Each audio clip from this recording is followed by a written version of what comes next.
All stand for the Pledge of Allegiance, please. Allegiance to the flag of the United States of America and to the republic for which it stands, one nation, under God, indivisible, with liberty and justice for all. Thank you. And welcome to the regular board meeting of October 6th.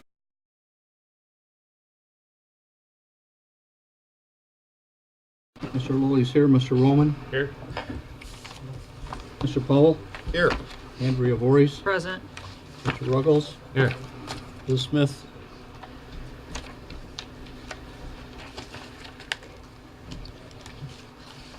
Okay. I'd like to take a look to approve the agenda. Mr. Clerk?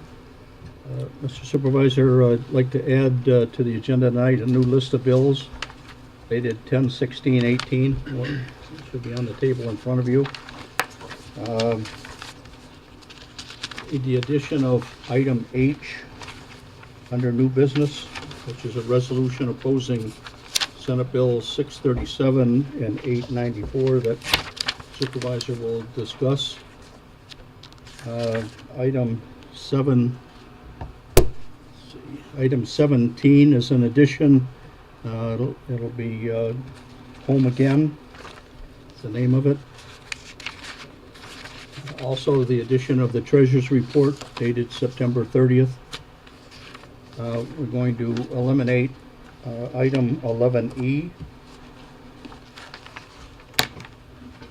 And also make on your agendas item 12A will be 11I. Motion to approve the agenda with the Changes? additions as stated. Okay, very good. We're looking for a motion. Support. Motion and support. All in favor? Aye. The ayes have it. At this time, we'll go into public comment. You'll have 3 minutes to state your business for basically anything that's not on the agenda. If anyone would like anything to say at this time, you need to identify yourself and come to the podium. Any public comment? Okay, well, moving right along. Item 6, consent agenda. The consent agenda is a list of bills, revenue expenses, check disbursements, department reports, and things of that nature that make up our monthly expenditures. Mr. Clerk? Make a motion to approve the consent agenda with the additions. I have a motion to approve with the addition. Looking for support? Support. I have motion and support. All in favor? Aye. Aye, the ayes have it. Thank you. Presentation. Chief. Thank you, Mr. Supervisor. Officer Moore, you want to go ahead and stand up, please? I'm here to present Officer Moore with the Life Saving Award. On August 15th, 2018, at approximately 12:23 in the afternoon, Officer Moore was scanning and heard a call being dispatched to the White Lake Fire for a male choking victim at 8790 Arlington. It's Lakeside Manor Senior Home. Officer Moore was not far away and advised dispatch that he would respond. Officer Moore arrived on scene and observed a 68-year-old male subject named Robert sitting on the floor choking on a hot dog. Officer Moore was able to stand him up and perform the Heimlich maneuver. Officer Moore was able to dislodge and remove 2 pieces of hot dog from his airway. Unfortunately, Robert went unconscious and became limp, falling to the ground. Officer Moore was unable to stand Robert back up, so he continued the Heimlich maneuver on the ground. Officer Moore observed that Robert was turning blue and not breathing. Officer Moore provided several more thrusts in a last attempt to dislodge the food obstructing the airway before beginning CPR. Unfortunately, it worked. Officer Moore observed a change in Robert and found that he had dislodged the final piece of hot dog from the airway, allowing Robert to breathe on his own. Robert was moved to the recovery position until White Lake Fire and Starry Mist arrived on scene, where Starry Mist transported Robert to Huron Valley Hospital. Because of Officer Moore's quick action and continued life-saving efforts, he saved Robert's life. For that, I proudly give Officer Moore the Life Saving Award.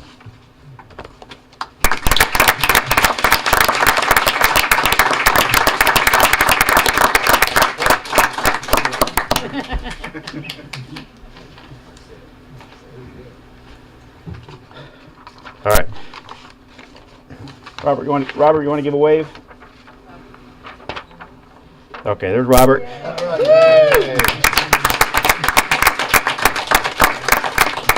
And Marilyn Jenkins, who is the owner, and Donna Newman and Nancy Huntington are here as well.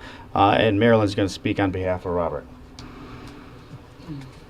Robert and all of us at the facility want to thank you, Officer Moore, for your quick thinking. We were not getting much success with him. He's quite tall and we're quite short, so it wasn't working out. But I'd also like to give a thanks to your whole department. In 35 years, I've used 911 more times than I could possibly count, and they're very professional. I've never met an officer that I wanted to kick to the curb for being rude or anything wrong. Just a great bunch of guys. Thank you so much. Thank you, Marilyn.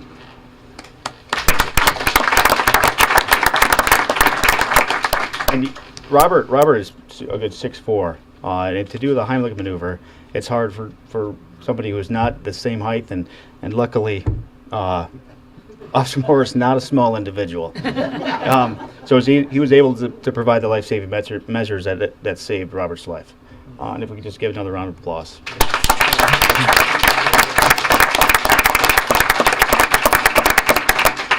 Thank you, Mr. Supervisor. Thank you, Officer Moore. Thank you, you're awesome. Thank you very much. Talked about how you did it on the floor. Yeah, we're going to teach us something. Yeah, Congratulations. that's Watch your something good cords to know. there. Congratulations.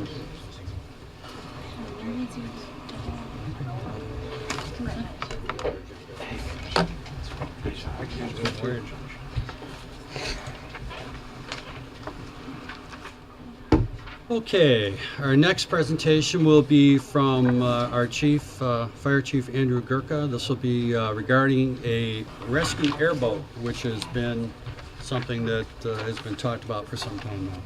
Chief?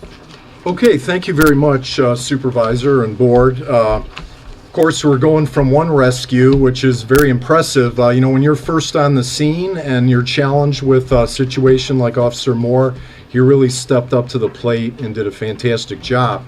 So now we're going to talk about some other rescues that we do in the township. But let me just talk briefly. This is a 6 or 7 minute presentation about our township. You know, White Lake Township is known as the four-season playground with 21 named lakes. I kind of counted on the satellite image, and we probably have an additional 100 small bodies of water. Some are just little ponds, some are a little bit larger. So we have quite a lot of water in White Lake. Some of these lakes are all sports and have DNR access. That means you're going to get more folks on them than private lakes. Obviously, the public can come in. So about 3.5 square miles, or 9.44% of White Lake, is water. So there's a significant percentage of our township that you can boat on or fish on. A lot of activities, actually, boating, fishing, biking, swimming, camping, just to name a few. In the winter months, you know, the lakes are busy too with ice fishing enthusiasts. We have ATV and snowmobile riders. And there's all the seasonal shortcuts that a lot of people like to do when the lakes freeze to go from point A to point B. There's some pictures of some different areas, activities at ice shanties out on the lake, pontoon boats, snowmobiles. However, on occasion we do get rescues on the water, either on the water or on the ice, and they pose some challenges. Really, one is access to the victim. How do we get out there? What are we going to use? What kind of specialized rescue equipment might we need when we get out there? And these rescues are all time sensitive. When somebody's in the water, whether it's cold water or warm water and it's a drowning scenario, time is of the essence. And especially during the months December through March, we have these changing lake conditions. We have open water, which can move from partially frozen, kind of slushy water, to fully frozen conditions. And then they can go back again, you know, at any given week, weeks in the winter months, creating some challenges for our first responders. But really, the bottom line is the safety of our residents, the first responder safety, and time in the water are our three main concerns. So there's a little training we did. You can see me on the sled. I'm kind of playing the victim. And this was a scenario where we cut a hole in the ice. So it's really a lot easier because we have solid ice all around. But in actual conditions, you may have very thin ice all around. And it's more difficult.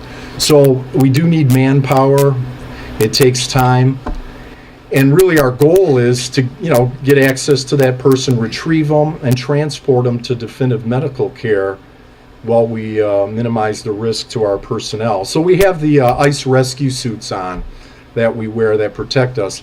I know you can't see all the fine print in some of our statistics, but for 2018, we have 5 documented incidents that occurred either on the water or on the ice where we needed to have capabilities of rescue.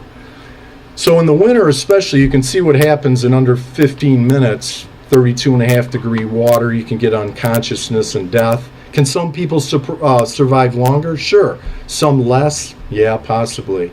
So you saw those are our ice rescue suits. We got yellows and oranges. You can see the orange suits there, and they help us from losing body heat. A lot of times the ice rescues are far from shore. We have White Lake or Pontiac Lake. This is a shot of Pontiac Lake. This was a particular animal rescue a few years ago, and it was way out, and you could start walking on the ice, but then soon you would kind of fall through and you'd be out there floundering, and in order to get this deer that was stranded, it took a lot of time and a lot of energy. So you'll walk on the ice, and then eventually you might have to crawl, and then you might break through, and it takes a lot of time. So a lot of valuable time is lost getting out there, and you really have no refuge as a rescuer. If you're out there or 2 people are out there, you're really on your own. And if something happens out there, you have your suits, but you really don't have a place to go, kind of a safe spot. Sometimes we use taglines. This isn't a White Lake rescue here. I just pulled some pictures off the internet. Sometimes you can get a tagline on your personnel or on a victim and help pull them out. That can be handy. But if you're far from shore, you need hundreds and hundreds of feet of tagline. Doesn't always work so well. You can use a ladder to try to get to somebody. I mean, here's a animal rescue. This ladder's gonna, be an attempt to kind of stabilize an area and maybe get this dog, out of there. But it has its limitations. Here's another scenario: conventional boat on thin ice. This is a real tough situation. You can see these rescuers, they don't have ice rescue suits on. They're kind of trying to chop their way over to the dog. Just that short distance, I mean, it could take them a long time to traverse that short distance. This really is a bad setup to have to do a rescue with an aluminum boat like this. Also, we have islands in the township. I just want to discuss 2 real briefly. Brown's Island, which was formerly called Dawson's Island, there's a new house being constructed. It appears to me to be an over $1 million home. It's a very, very nice place. And then out on Gale Island, which you can't even see, it's in the distance. It's pretty far out on Pontiac Lake. You have a summer camp that's run every year, and there's many children on the island all summer, and there's even some vacation homes out there, some small cottages. It's a challenge to get out there. So we've been looking at this issue for a number of years, and we really need something that can be utilized year-round. We need something that can be easily handled with minimum manpower. I'm talking like 2 people could deploy this. And we really need to be able to drop this from almost any location. We don't always have a boat ramp or something of that along those lines that we can use. So we went on a search to find what could be the rescue craft that would be suitable for White Lake Township. So we looked at the rubber raft. Okay, this is something that's it's inflatable. It's powered by humans. It's very inexpensive. $3,500 cost. The effectiveness, however, is very poor. Again, it's paddled and it's seasonal use. That brought us to the rib. That's a rigid inflatable boat. The rib has could have an aluminum bottom or a solid bottom. It's motorized. Costs a little more money, $15,000. It's pretty effective on open water. It's used in all across the world, for water rescue. Unfortunately, on ice or slushy conditions, it's pretty much useless. That brings us to the aluminum boat. Aluminum boat, a little more expensive, to get a nice rescue boat with a bigger motor. Effectiveness, it's great on open water. Again, back to the ice scenario, virtually useless. It took us, now to some other ways of handling the rescue, the hovercraft. So they make hovercrafts, they're available, they're around $50,000. They work fairly well on water and fairly well on icy conditions. However, they have a skirt. You can see the black skirt around it. It's prone to damage, and it can render the hovercraft useless. Sometimes when you change from the shore to the land, you can have a problem with the skirt, and it again can cause problems. They're not as stable as other things that we've looked at. So I even thought of my own fire chief's raft design, and I gave it some thought. Kind of came up with this, and of course it's free. We'd make it from old drums and tree branches, and as I recall, I think it worked great for Huckleberry Finn. But really the solution, after a lot of thought and research, is a rescue airboat. And what we decided to do is we wanted to consult the experts in water rescue. And so we went and visited the Coast Guard. Now these airboats are more expensive. I have an approximate value of $90,000. However, their effectiveness are, very good on open water, transitional ice, and solid ice conditions. And so we found out that not too far away at the Saginaw Station, Coast Guard station, is one of the busiest, and they do the most rescues in the whole area. And so we met with the officers there, and we got a tour. And we found out that they wouldn't consider, like, for example, the hovercraft. They don't feel it's reliable enough, and they use airboats. So they recently got a new airboat, which is a 22-footer. Of course, they run these supercharged V8 engines with carbon fiber props. Now, a boat like that would be too big and would be way overkill for for use in White Lake. However, we would consider a kind of a smaller version, maybe an 18-footer, something like that, 19-foot. And I'll just show you one company here that produces Diamondback, produces a boat. Ours wouldn't look exactly like that. We'd have a windshield, and we'd have a canvas covered area where we could bring a victim in. But again, in all our research, we feel that for a year-round rescue craft, that a rescue airboat is really the solution for White Lake. Okay, very good. So you're coming to us to take a look to see what the general consensus is in the sense of the thought, and then to go out and just gather some information, further information, and some quotation to build a boat, so to speak? Yeah, what I was hoping is that tonight, if the board would allow me to further the process now and develop a set of, I'm sorry. It's directing you to the airboat, right? Yeah. It must be, yeah.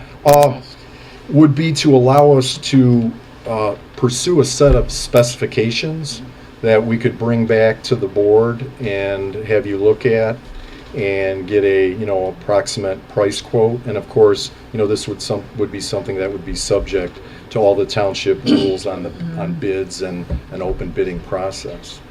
Okay. All right, any questions from the board? Mr. Powell?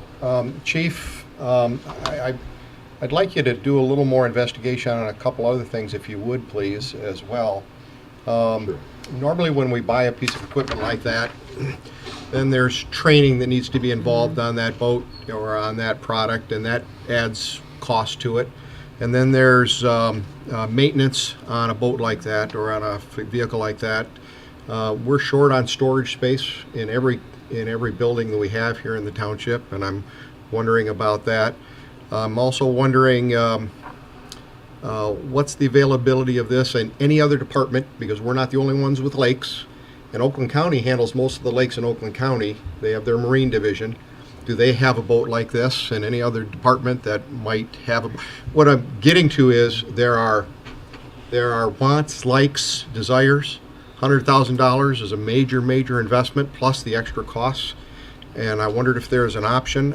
In our history, in the history of White Lake Township, how many rescues have we failed because we haven't had a vehicle like this? I'd be very curious to know what the history is here in White Lake Township, and how many have we not been able to respond to because we didn't have a vehicle like this, and have we lost anybody because of that? And then I wondered, are there any used vehicles? If we're only going to use it once, twice a year, 3 times a year, can we get a used vehicle from a department that maybe is upgrading or something like that? Just some ideas to be able to throw that out there, because $100,000 with everything else is a major amount of money, and we could hire a full-time firefighter for that, and so I'm trying to balance here the operation of the department versus something like this if there's no proven need for it just by our department. Maybe Oakland County can be coaxed into having it so all the departments in the area can share it as well. Yeah, all the questions that you posed, I have the answers for. I won't speak on it all tonight. In fact, if you want to send me those, I can give you a written response on all those. But I think I'll just pick one of those items. The Oakland County Sheriff's Department does have a hovercraft, but every time we've called to use it, we were told, okay, 45 minutes to an hour, and then about 10 minutes into our rescue, they said, oh, it's not available. And so the whole point of having our vehicle is something we can deploy and use quickly. We can't afford to wait that 1 hour time frame to bring this, from anywhere else. We need to have something available here within the township so we can, not have a body recovery, but actually be able to perform a rescue. Okay, with that in mind, then obviously we have reciprocal services that we share. So we in White Lake have Highland, Waterford, Rose, Independence, Commerce, West Bloomfield. So it might make some sense now. Let's put it this way: not every department needs a ladder truck, and you have not brought a ladder truck to us because it may not make sense. Could we use it? Yeah. So I'm wondering, is there some means of sharing this amongst all the departments in the area instead of us burdening the entire cost? I'm just asking you to do a little bit more research for us. Well, it's already been discussed, and I have a gentleman's agreement with the Chief of Commerce. He purchased an aluminum boat and a raft, and that's on standby, and that's available to us if we need to use that. But I told him I would try to work out a vehicle that could handle the rest of the issues in the year, which would be the airboat. So if we ever thought there's a situation where we thought a boat or a raft would work better, we would utilize them. And if they ever needed something to get out on the ice or partially frozen ice, they could call us and have, be able to utilize our asset that we're bringing to the table. I'd really like White Lake to have something that they could bring to the table like that, and I think it would be used by, other communities. But I think the time has come for just the fire protection aspect of it now. In other words, $1 million home that I have no way to even bring any firefighting equipment, pumps, anything to that $1 million home. right now I'm standing at the shore looking at it burn. And that's a scenario that I just can't accept as a fire chief. Well, wouldn't you as a fire chief suggest that they put, not only have them sign a hold harmless clause for White Lake Township for that building permit, but wouldn't you have them do a whole house sprinkler system, which would be, it would be an instant response instead of our airboat getting out there? And then how are you going to fight a fire on an airboat? Well, what you do is, on a boat, you bring equipment out there, for example, porta pumps that you can get into the water. In the wintertime, you can chop a hole in the ice and you pump water out of the lake to fight the fire. You know, you do what you have to do in areas where there's no water supply.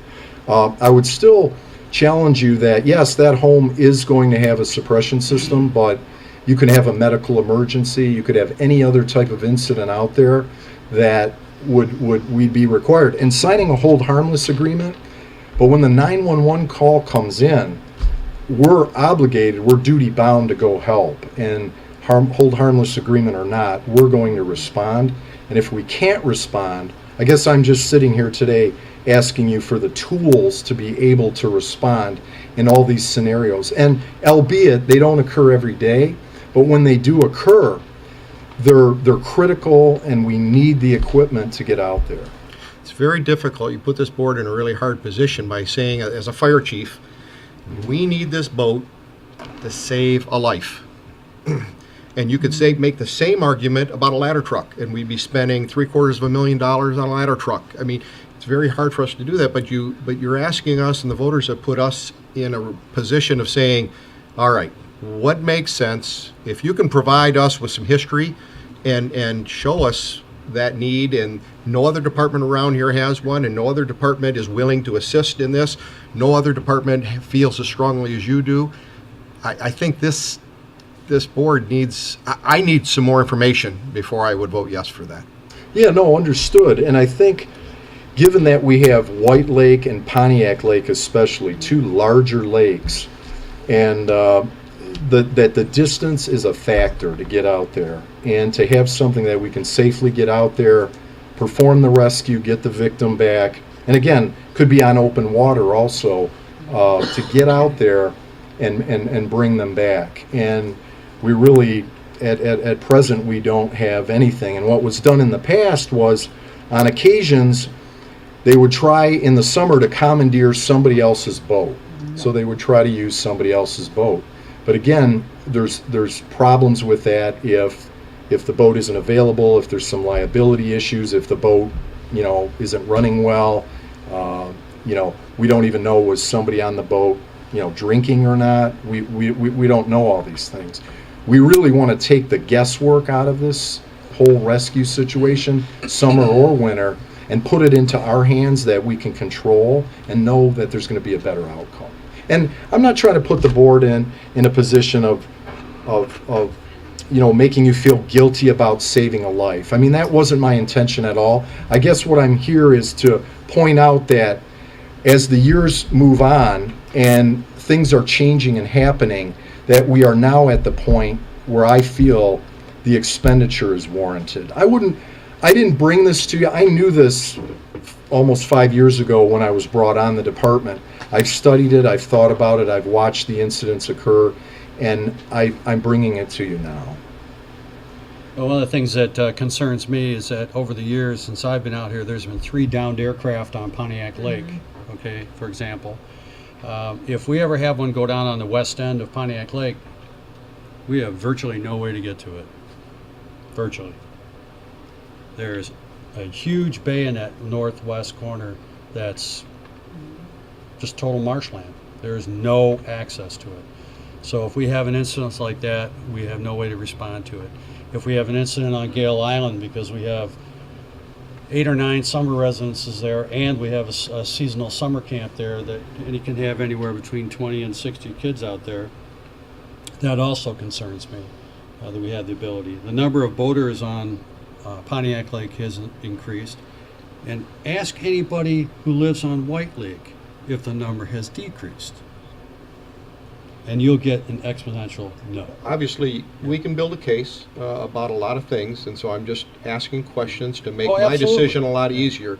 If you have a first responder and it's not going to be the person in the boat. Somebody's going to be out there responding and saying, hey, we need a boat out here and we need an airboat. I don't think that person, I would have a really hard time standing there watching somebody drown instead of getting a boat that's on the shore and going out and getting them. So the early response, you're going to have to sell me on it a little bit more, Chief. Mm-hmm. Yeah, and I'm certainly willing to do that. I'd like to answer all your questions. Yes. Maybe at another time, and go over in more detail. Okay, I'd be glad to. Your concerns. Thank absolutely. you. Thank you. All right. Yeah. Any other Yeah, questions if from the someone board? has access, Mike, to the White Lake, I've seen some shenanigans of White Lake. Oh, I grew up on Union Lake. Yeah, I know all mean, about it. I absolutely agree it's an expense that we need to really think about, but there is definitely some needs when you see 200 people over Labor Day weekend at Mardi Gras with some craziness happening. I absolutely don't want to have to see that happen, but it has happened. I mean, like paralyzed bodies have have been pulled out of there. May as well just leave the boat at the island for that party. True. No, I was thinking that. I just didn't say it out loud. Yeah. That's right. Any other board member? Yes, Mr. Ruggles. Yeah, I appreciate bringing this in front of the board. I would echo a couple of things that Mr. Powell said. I was thinking the same thing. I imagine on this type of craft there isn't fire department spec, so to speak, so we could probably get a used piece of equipment.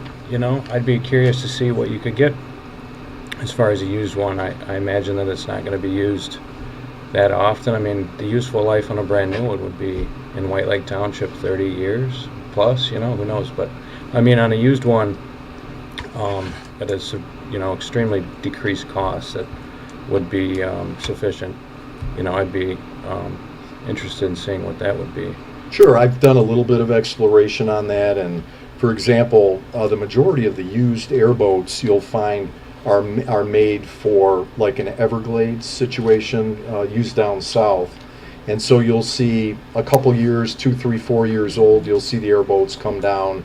Like if it was an $80,000 airboat, it'll come down to like 55,000, something like that. And then you can go all the way back and find like some real pieces of junk, if you will, that are about $15,000. When you look at these. But unfortunately, not all of these boats are going to be set up for ice also. So the Everglades boats are designed for use on the water and on like a swamp area. And there's slight design changes that are made when you want to use them on both and go on ice. I'll give you an example. When you bring one of the rescue airboats out onto ice and it comes out from water onto ice, it can actually freeze onto the surface of the ice. So much so that the Coast Guard used to use a pry bar to loosen the boat after they did the rescue so they could take off. Now what they do is there's a hydraulic that'll come out the bottom of the boat, and it'll actually slightly raise it up. It'll break that bond with the ice, and then the airboat's free to continue on its way. So there are some things to think about if you want this to be a year-round, true rescue type of a craft that you can't really overlook and say, well, we're going to buy this old used Everglades boat and kind of make do with that. It'll certainly work on the water, but I'm worried about the other side of it, which is the ice side of it. All right. Well, yeah, maybe some more options, but I'm open to it. Just more I think it's just something that, the chief just wants to look into a little bit further. Doesn't want to burn up a bunch of his time or staff's time building specifications or retrieving it. There are more and more agencies. There's a lot of them around in Minnesota and Wisconsin and a variety of places that are turning to this particular vehicle because they simply found it's all season. It can be used almost in any terrain. It'll go over gravel. It'll go over anybody's lawn. It'll go anywhere you want it to go. Okay, then I need specs on that because I've been in airboats and they've gotten stuck and they do not go on land. And so that being said, you said it'd be nice to have something that could be man-launched. Do we have to search for a specific spot to launch this thing, or can two guys grab a hold of it and drop it down in the water? Well, what there'll be a tilt trailer, and it'll tilt off the trailer, and then once it's on the ground, it'll be able to go on the ground. The most difficult surface for an airboat to go across is grass, is a grass surface. But what they're doing now is they do put a coating on the bottom to try to help with that. It's almost like undercoating. There's a slick coating that is applied, and if the coating gets damaged, it can, they can put it back on. But you're really relying on the supercharged engine back there to give you all that thrust. And I mean, the motors are a great expense of the airboat. Okay, thank you, Chief. Mr. Roman? So Chief, do you have a place to house it indoors? Well, Especially in the winter? Well, and what we talked about is, obviously, if we proceeded forward with this project, it would take some time. If we were able to, and I had spoken to the supervisor about possibly utilizing the garage if the library makes its move, the taller bay that's on the grounds here, which is really just right across the street from the fire station, if we could house it in there as a possibility. Yeah, I would hate to have to take that out on a rescue if it's sitting out in the snow and the windshield's all iced up, and who the heck knows if this thing's going to start in 10-degree weather. Yeah, and we'd have an option also to keep it inside the station and maybe leave one of our other, like our plow truck outside. We've been kind of preserving that thing over the years as best we could. It's it's basically a 3/4 ton pickup, and we may be able to move it inside in that spot. Okay. Neighboring communities, did you say you didn't know if Commerce had one? Well, no neighboring communities have an airboat. Commerce has had recently purchased a small aluminum boat and a raft. And as far as nearby places that have an airboat, would be probably the nearest would be Grozeal, that utilizes one. Okay. Any idea what the weight is of that boat? It's going to vary on how long. If we build, we're going to try to keep it as short as we can, but it's going to be dependent on how long it is, and if we have more of a windshield situation and things like that. I mean, it's aluminum, but even the more aluminum you add, the heavier it's going to get. Any idea how fast that thing will go on ice? Well, I mean, the Coast Guard, I think, gives it to you in knots, but I think that was their 40 knots was what they were doing in their newer boat that they have. So I would think ours. Any idea what that translates to? Somebody, 40. Oh, that's pretty quick. Somebody in this room will know. Yeah, right. Pretty quick. And you can launch it in the winter. So I think if I'm getting you, your idea is you primarily want this for winter rescue. I'm more concerned in the wintertime. However, we don't have anything to use in the summertime either. So, the commandeering a boat idea could work in some situations. I agree. And we never stop a good Samaritan from trying to help somebody. And I even believe the boaters' laws cover, somebody who's in trouble out on the water as far as helping them. So we understand all of that, but I feel that the thin ice scenarios, the partially frozen ice scenarios, those put the public and our personnel at the greatest risk. That's where I see the need is for those rescues. Yep. So, thanks. Okay, any other questions? Ms. Smith? Well, Chief and I already had a pretty detailed conversation about this, so he covered most of my questions. I think it's worth exploring further at this point. Storage, Mike, was one of my questions as well, because we all know we're at capacity here for everything. But we already discussed it in great length, so I feel comfortable at least moving forward to continue. I think pursuing the specifications and looking at what the other options might be would be the most prudent thing to do at this time. So, looking for a motion? For what? It's a presentation. Okay, that's right. I beg your pardon. But I think you've got the blessing of the board to go ahead and follow through and do some more homework on that. Okay. So I'll go ahead and get some specs produced and then come up with the answers to your questions. Look a little more deeper into the used airboat market and bring back the information. Thank you. Thanks, Chief. Thanks. Okay. Welcome. Thank you, Chief. Thank you. All right, moving on to the next item, which is going to be the Home Again presentation. Chief Keller? You up to the podium? Oh, that's been there for a week. Oh, I need the home again presentation. See it on here. It's not good. Okay. Essentially, you know, our police department, we're very, very fortunate that we have the type of individuals that we have on our force.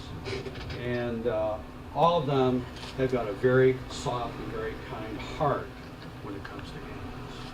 I have seen, you'd think we had a canine patrol a couple of times, because the number of dogs over the years that I've seen in the back of police cars, because of officers being kind and understanding and knowing how important these animals are to our residents here and their pets. One of the difficulties that we've had over the years is identifying who the owners are. And we're having more and more people today, and I'm encouraging the public out there to have your pets chipped, okay? So if you have a chip that is placed in the collar, in the neck area of your animal, it's harmless, it's done with a quick injection. That will allow you to have all of your data and information put in that little microchip. And so anywhere your animal may be lost or may roam will be found. I have an incident that I spoke with a gentleman the other day who was living in Alaska, and he was traveling across the country going to Seattle to work for an aircraft company, and his cat, Bob, escaped out the window of the car. 2 years later, he got a phone call from one of the towns along the way. They found Bob, okay, and they tracked him down, and he was reunited with his cat, and he is now living very comfortably in his new aircraft job in Osceola, Michigan, Air Force Base. True story.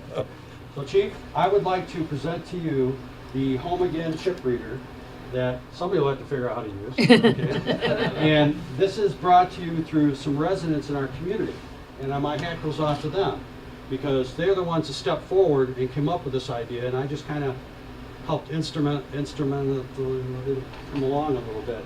So one gal I would really like to thank is Diane Brooks and Renee and Casey Fitzpatrick, whom were individuals who had a couple of dogs not too long ago get rounded up, and we couldn't identify them in the period they had, and we had to send them to county, and eventually they were identified and they were able to be reunited to their owners.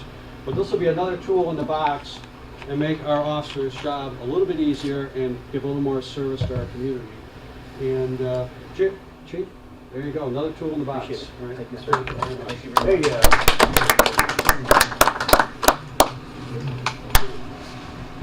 Can you open it?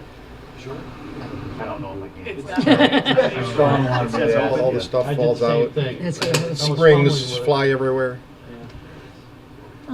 It's your wrong, Sean. You could open it.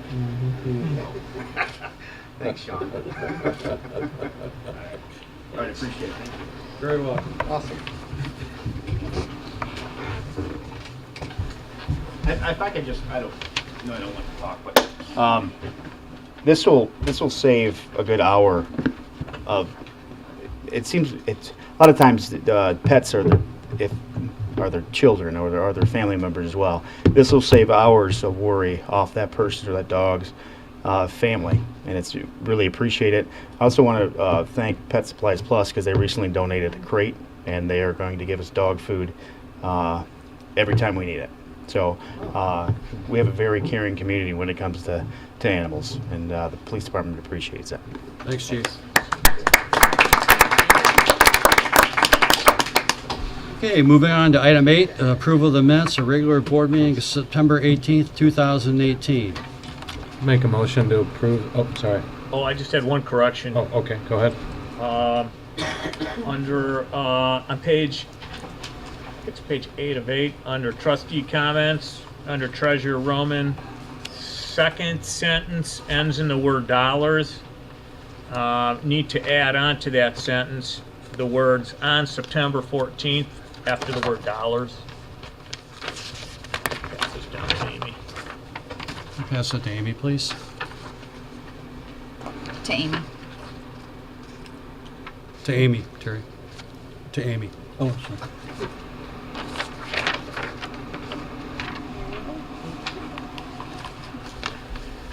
Any other comment on that? Okay. Mr. Ruggles? Yeah, I'll make a motion to approve the minutes from September 18, 2018 as amended by Mr. Roman. Motion, looking for support? Support. I have support by Mr. Powell. All in favor? All in favor? Aye.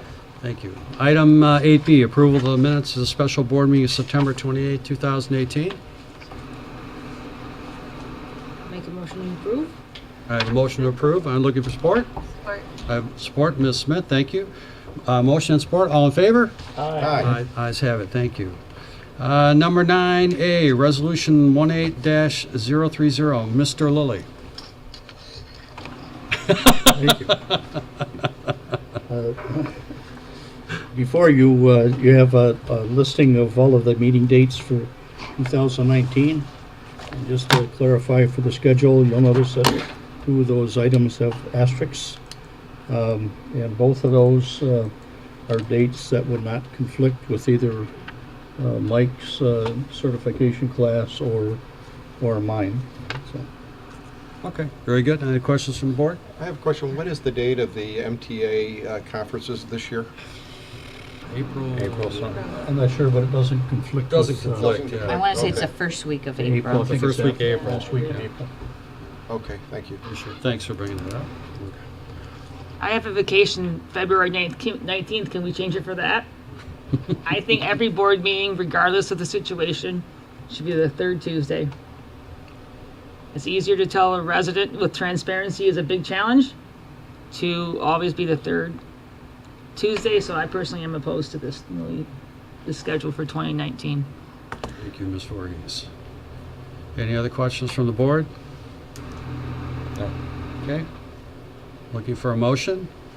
I'll make a motion to approve resolution 18-030. Motion of support? Support. Support from Mr. Roman. All in favor? Aye. Opposed? Opposed. One opposed. Thank you. Okay, old business.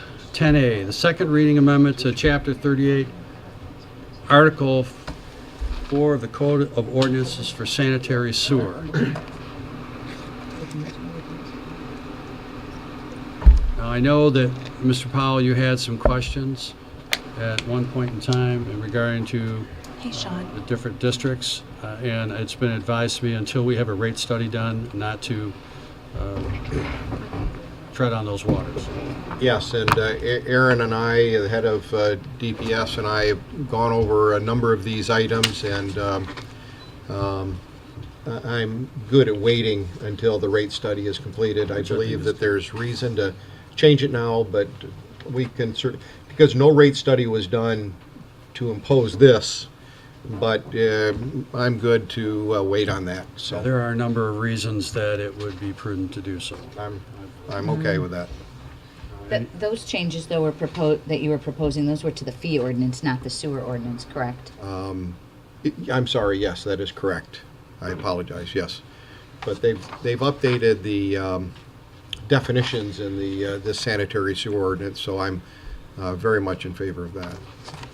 Mr. Potter, unfortunately, was running behind for another appointment. Yes. But he had expressed his, to make sure that that was conveyed, that he'd like to have the rate study done and what other changes. And we will be doing further amendments as time Correct. goes on. Any other questions from the board? I'd like to make a motion. I would like to make the motion for the second reading of the amendments to Chapter 38, Article 4 of the Code of Ordinances for Sanitary I think Sewers. this is an adoption. Adoption. You're actually adopting it. The second reading, which is the adoption, yes, excuse me. So, you get that, Amy? Okay. I made the motion. Anyone care? I have support from Mr. Ruggles. All in favor? Aye. Ayes have it, thank you. We have the second reading, the amendment to Chapter 18, Article 2 of the Code of Ordinances Fire Code. Chief, do you have anything to add to that? Well, there are some changes in here that the fire marshal's been working pretty hard on.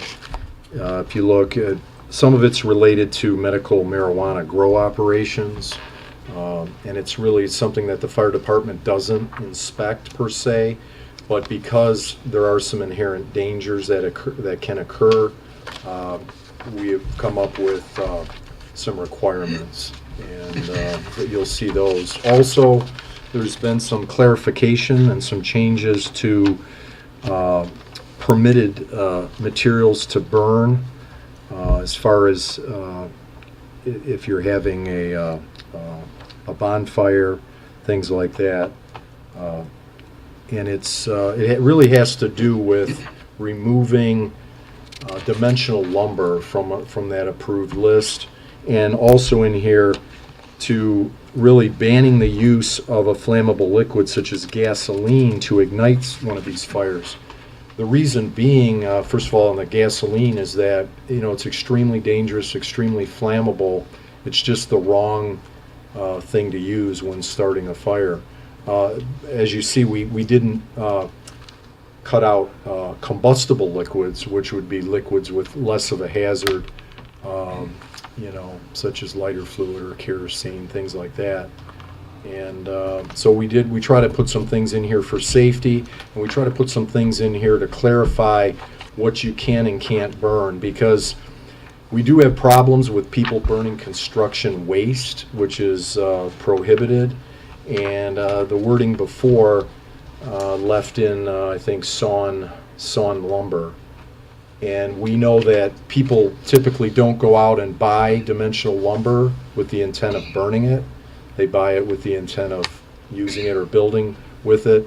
And if you have a lot of leftover dimensional lumber from a construction job, it really was never the intent to burn it all up and get rid of it in that fashion. And speaking with the fire marshal, it's not gonna, it doesn't mean that somebody couldn't take a piece of a 2x4, split it up and make some kindling and use that to get their fire going. That's not, the intent is not to Just take. a house, somebody's burning off lots of surplus materials from either a home or something, or disposing of like a shed or something like that. Wouldn't that be hard to do in the dimensions that the fire department has placed in here anyway? I mean, to burn a whole leftover lumber in a 5-foot diameter Oh, I burn know. pit, that'd take a long time. Yeah, I guess this is just clarifying it as much as possible. Yes, Counselor? Well, I just wanted to point out that this was for second reading, and as you can see, there's some red, which was the changes from the original. There's also some blue in here, and the blue is the changes from first reading. So there were some cleanup, some clarifications that were made between first and second reading, so I just wanted to point that out to you so you're aware of that. I think, for me personally, I don't know, I'm going to have a really hard time going along with telling somebody in this township they can't burn a 2x4, or cardboard is in here. Cardboard? I mean, you got to start a fire. I use cardboard all the time to start a fire. I guess I'm breaking the law here in a minute. So I understand what you're saying, and I mentioned it to Mr. Holland when he was here last time, but Mr. Powell's got a point. If you're trying to cut down on somebody that's getting rid of his construction waste, how's he going to do it in a 2x2 area? If I've got a 2x4 in my garage and I throw it in a fire, I don't want to get a ticket. So maybe there's another way that it can be worded. I'm not sure, but I'm not gonna go for that personally. Well, certainly I can, bring your concerns back to the fire marshal and, have some more discussions about it. I think, trying to clarify things was the whole intent of this. And, of course, we support people safely burning in White Lake Township. We're not all about trying to take away anybody's right to do that. It was really all about clarifying what you can and can't do. Sure. Maybe it's just a little too precise for me. I'd like to be able to burn a piece of scrap lumber I got kicking around, or a cardboard box. But that's just me. So. And that's being said, Mr. Ruggles, you and I kind of are living in about the same environment, and so when we start our fire, It's a lot easier to start it with some dimensional lumber at the bottom, and it catches on fire. The kiln-dried lumber catches it much better than tree branches and things like that. And then also I noticed in section 307.2.3 down at the bottom, and this caught me off guard as well, the use of flammable liquids, including gasolines, with any open burning operation was prohibited. That means charcoal lighter, that means diesel, that means kerosene. It doesn't allow any liquid use whatsoever. Well, those are going to fall under combustible liquids. The flammable liquids are they're a real hazard, and I don't know of any fire department that recommends you using a flammable liquid to start a fire. But I know it's very common for people to use gasoline because it's handy, and it's it's very dangerous, and Have you had one? My brother has and was in the hospital because of it. I can, Yeah. yeah. You might even want to watch on YouTube what's a phenomenon called flame jetting, where some people are pouring gasoline onto a fire, Oh, my. and it'll what'll happen is the vessel will pressurize, and then it'll shoot a jet of flame out, kind of like a flamethrower. Wow. And unexpectedly, 12 feet away, you got a flame on somebody. So could a definition be put in here? Because, I would not know that lighter fluid is not included in here. Yeah, that needs to be added as a permissible. Right. Right. No, so remember, what the township adopts is the 2015 International Fire Code, a big thick book. I'm unaware of that. And so what this does is it modifies certain provisions to customize it for White Lake. Okay. So there are definitions in the code. But how do the people, okay. So you're asking Joe Public to not read into this that lighter fluid can be used. It says no flammable liquids, including gasoline. I don't know the difference, No, you and make I a good apologize. point. I agree with Mike. Well, yeah, how would somebody know what How is or somebody- isn't allowed? Well, They got a I reference understand to what you're saying. 15.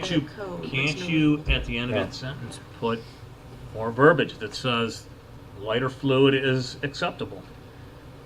It's our ordinance. Or define Yeah. flammable and combustible. okay, Something but like that. I guess if you don't use, so I guess what I don't want to see happen is I don't want you to have a definition in the code, which you've adopted. So now you have a definition for flammable liquids. And then now you're saying for this section, for purposes of this section, flammable liquids does not include or does include. So you're now modifying the definition for this Counselor. paragraph. Just to reiterate it in here, if the flammable liquid is gasoline, then define combustible liquid that is acceptable. Don't redefine something that's in the code, just tell us what the other code is. What the code says. What the code says that allows lighter fluid but not gasoline. And I can bring that back to the fire marshal, and I'm sure we can add a clarification line that would be Yeah, helpful. because for it the seems Yeah. like you can't use any liquid. Yep. Yeah, we'll that's- look at that. Yeah. We can take. Yeah, because someone might construe that as saying, well, gee, now I can't use liquid barbecue starter to start Yeah, my I mean, barbecue. good luck liquid. getting your fire So started. It may need to have some further Sure. clarification on that. We will do that. Okay, any other questions from the board? What's that? I'll get, Oh, yeah. any other questions from the board? No, I'll just say that I will have to vote no on this if we continue forward, because I do have a problem with dimensional lumber and then the liquid, flammable liquid issue. Yeah, I kind of have a problem with the dimensional lumber deal simply because You're familiar with wood, aren't you, Mr. Cole? I have something to do with the wood industry, and I often have small drops left over for recreational fires, and I don't want someone to write me a ticket because I'm burning off a bunch of short 2x6s or short 2x4s that came off a project for a recreational fire, or using them to start, a fire that might be burning off a little bit of twigs and branches and brush. So I do take that in the sense that I don't think it's very clear, and we all, the three of us happen to have larger tracts of land that aren't necessarily, the hazards that we might have aren't as hazardous as the guy that's sitting on the 80-foot lot or 110-foot lot in a subdivision or something like that that's going to do a recreational fire. Not that it's not dangerous, but I just think there's a lesser probability of having a problem. I feel like through a change in the wording that there's a way to accomplish what, Yeah. you're trying to accomplish. I agree. So I think what I would like to do is just kind of send this back for a revision. Yeah, we can table it. And we'll table it, and we'll just bring it back next time. Do we need a motion to table it? Yes. Well, yeah, if you want to table it, or you can just postpone it, since she's already published notice of Or consideration. we'll postpone it. Is that the proper way to do it, Lisa? Well, yeah, table is Postpone. really killing it. Yeah, we'll postpone. really? Yeah, we'll postpone it. Postpone. Oh, okay, yeah, then postpone. So, looking for a motion to postpone. So moved. Do you want to postpone to a date certain? So do you want to postpone it to next month? We'll or- postpone it to next Next month, and I'm assuming they can Yeah. work on it before then. And when to use the proper term for the fire marshal, it's being postponed for revision. Would that be correct? For consideration of our concerns. Okay, In those two areas, and I'm more than happy to talk to John about that all right, myself, as well as you can talk to Mr. Ruggles or Mr. Powell. okay. But I think there's a lot of folks out there that are in the same position we are, and it's just kind of like, Mhm. Understood. I don't want to be accused of breaking the law if I'm burning some excess 2x4s. Right, for some, right, whatever it gotcha. is. And technically, I would be. Okay, we're gonna postpone this, and then we'll. They might have something that we Oh, do you want to add. Okay, that's true. You want to go ahead? We'll. Well, I was just, a couple of things with the cardboard. I mean, yeah, you break up little pieces. You're not throwing a whole box in because, well, you're gonna have flyaway with Right. paper, right?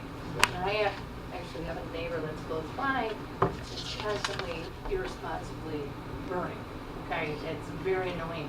And all now, with that, with the treated wood, the construction material usually is treated wood, are you breathing that in? I've been a camper my whole life, okay, so if I see you using lighter fluid, I call you a rookie, okay? Start with that, right? Or in a hurry. Yeah. Or in a hurry. Or it's raining, right? We had to do that Yeah. this last weekend. But, so, are you saying the treated wood, the construction materials because they're treated and they burn off chemicals? Lord, no. No, I There's- think. I'm sorry, there's nothing better than a nice campfire with marshmallows being done over treated wood. Over I'm womanized. kidding. It's I'm great kidding. flavor. Do not do that. That's already spelled out. That you Yeah, that's can't already- use treated materials. We're just talking about somebody that may have a lot of dimensional lumber or Yeah.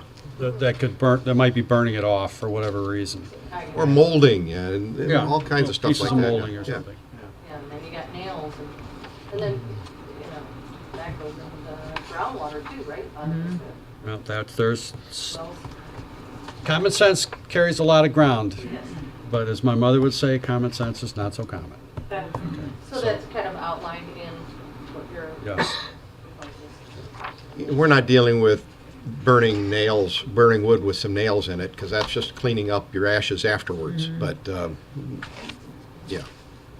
If I remember correctly, Fire Marshal Holland stated last month this was primarily for those that were really the abusers, so he had a way to enforce it. Correct, but unfortunately, if you have an ordinance, you set it in place, and it becomes, you can't burn cardboard, I can't burn a 9-inch by 9-inch piece of cardboard to start my fire. Right. I'm technically violating the Right. law. So I guess we just need to kind of take a look at Just it to clean make it sure. up a little bit. Yeah, so, Yeah, and I think it was born from complaints where, like airborne embers, people burning a which lot is of completely sure. understandable, and I agree. Absolutely. 1000%. Because they do, sometimes, and we've been on the calls, the embers float and then they burn through somebody's boat cover. And rightly so, the residents upset, and they're like, Well, it's just like those Chinese lanterns. yeah, right, right. Ken, did you have something you wanted to say? Yeah, just maybe a comment. Would it make sense to say that you can't have fires that exclusively use that kind of material? That would make sense. There's a Yeah. possibility. We'll have, thanks for the input, we'll definitely have the fire marshal, and we'll kind of kick it around a little bit, Could be a blend, natural wood and some building material. percentage. Yeah. At this point, I'd like to postpone. I made the motion. I'm Motion. looking for a motion, and from Mr. Powell, and support from Mr. Ruggles. Did you support that? Postpone? To postpone till next month's meeting. All in favor? Aye. Opposed? Postponed. Thank you, Chief. Thanks, Chief. You're welcome. We'll see you again. Okay, item 10C, second reading of the amendment to the feed ordinances 129. Counselor, do you have anything to add to that? No, I don't see that there's a red line version. I don't know Okay. why she didn't leave them in red line, but Kathy did this. Okay. Terry, do you have any comment or concerns over the second? Nope. Well, I was gonna make a motion to approve the second reading of the fee ordinance, Number 129? number 129. Okay, I have a motion, looking for support. To adopt the fee ordinance? To adopt. To adopt. Yep, thank you. Motion, support.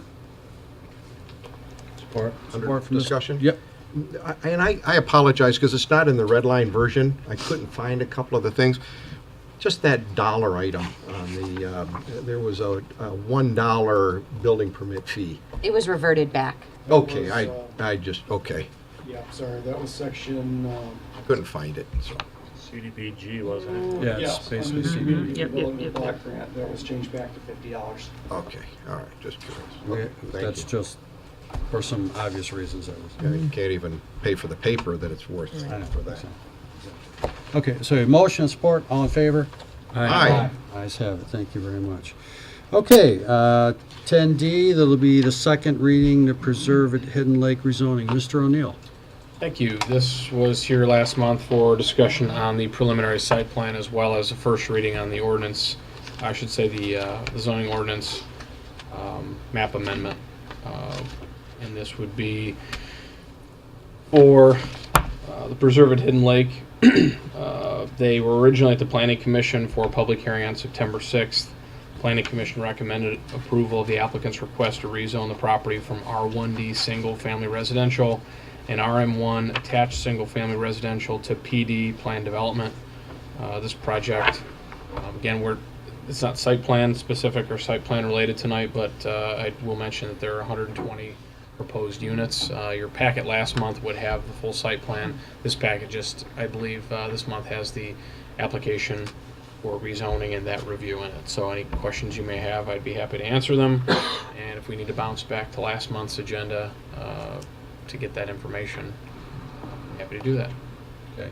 Any questions from the board members? Mr. Supervisor, I know you didn't look this way. 'Cause No, I'm not.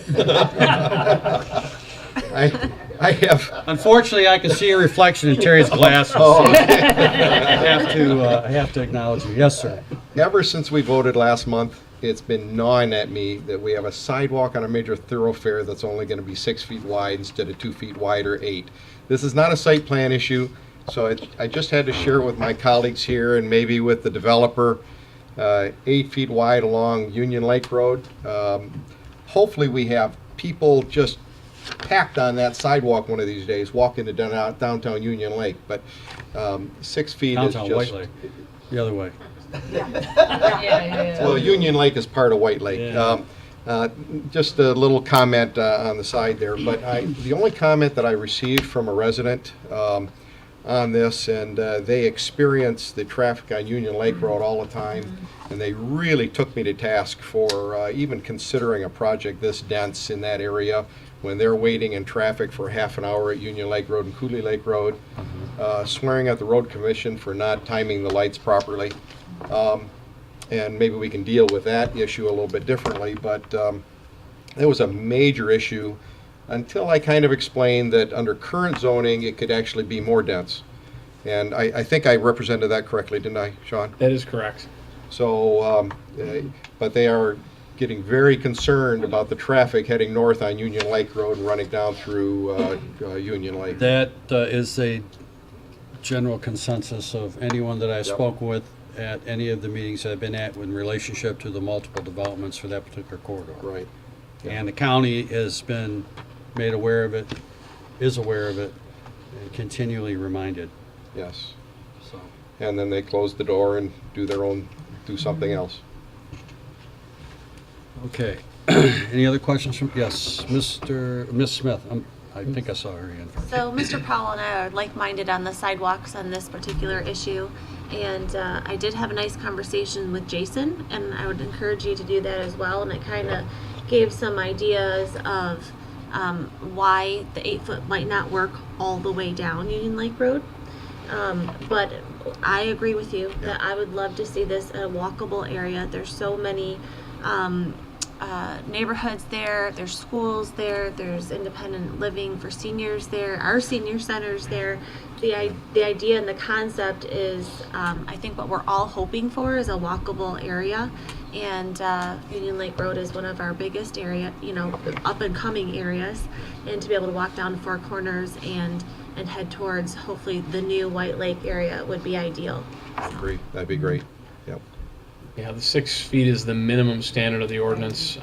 Some communities actually have a 10-foot minimum standard with 2-foot shoulders, and you're building a lane of traffic. So we're trying to really maybe thread the needle on this, because when we want to put pathways in through certain areas, we don't always have all the dollars that are necessary, and for every foot in width you add, for every running mile, it's and someone maintains it, someone plows the snow, and I agree. I mean, it'd be great to have 8-footers down Bogey Lake Road, as well. It's a pretty dangerous and well-traveled road with tons of. We've had kids hit by cars running cross country because they have a shoulder of a road to run on, and that's really a shame. I mean, that's another kind of focal area. So if we decide to ever do something on a road like that, we could go beyond that standard. It's just a minimum of 6, and this will sort of be an island.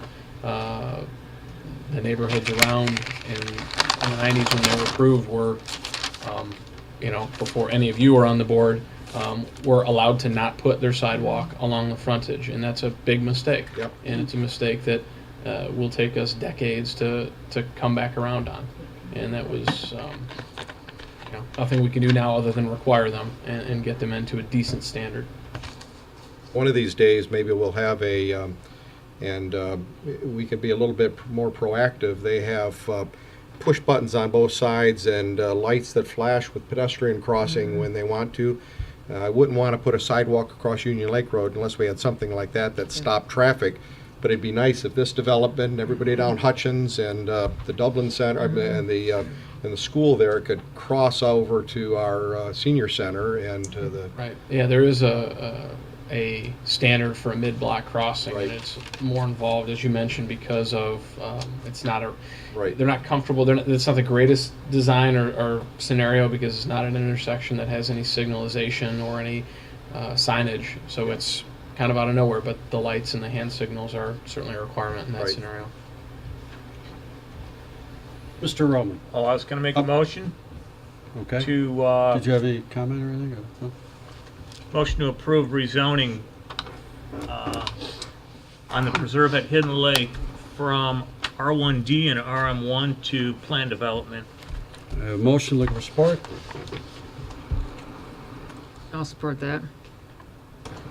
Just want to bring up, I had a discussion today with a board member regarding some of the buffering, which is more of a site plan issue, but I wanted to bring it up because when the planning commission looks at this project, when it gets to final, we're going to look at things like landscaping and buffering between these homes and home sites and the traffic. I mean, I think it looks nice when you're driving down a corridor like this to see some landscaping and not, someone's grill or maybe their swing set. I mean, obviously, right. Houses are there, but you see something more natural, maybe with a berm and trees, things like that.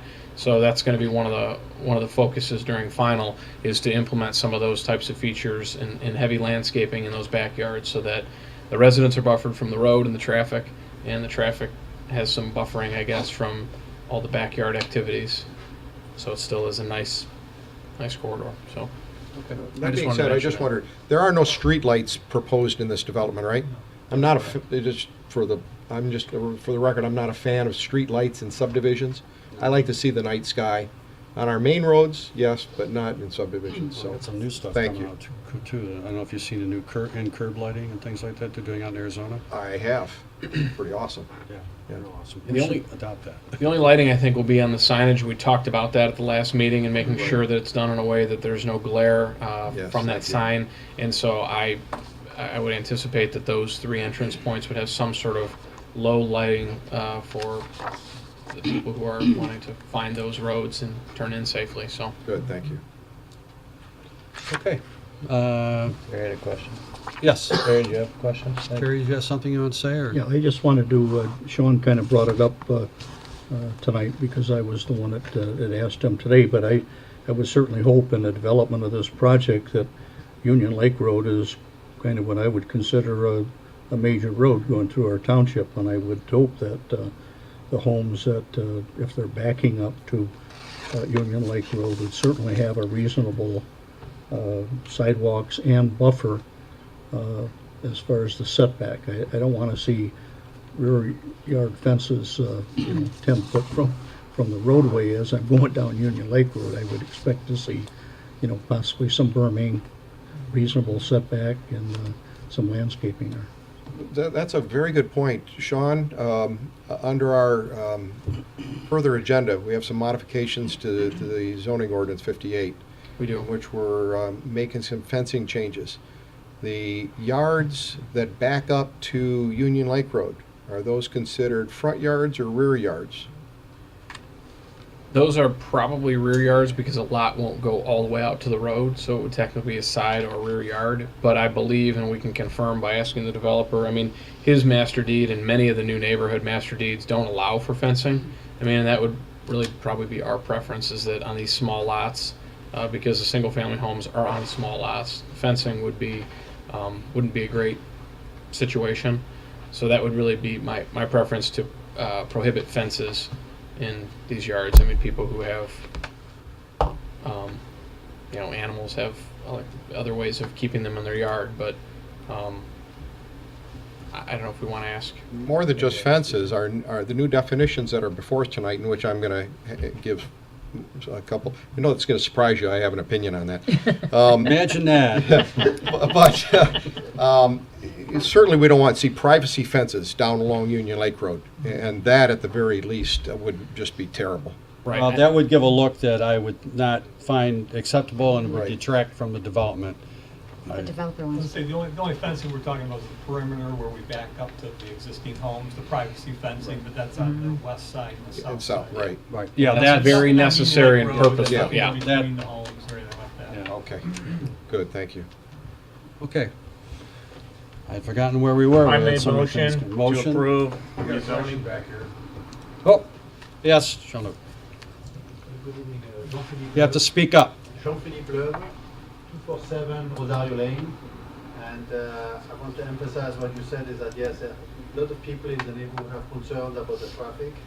And so the width, I hope that the road or the plans allow for future potentially widening if necessary. So we're not setting ourselves into future trouble, so we plan ahead for it. Right.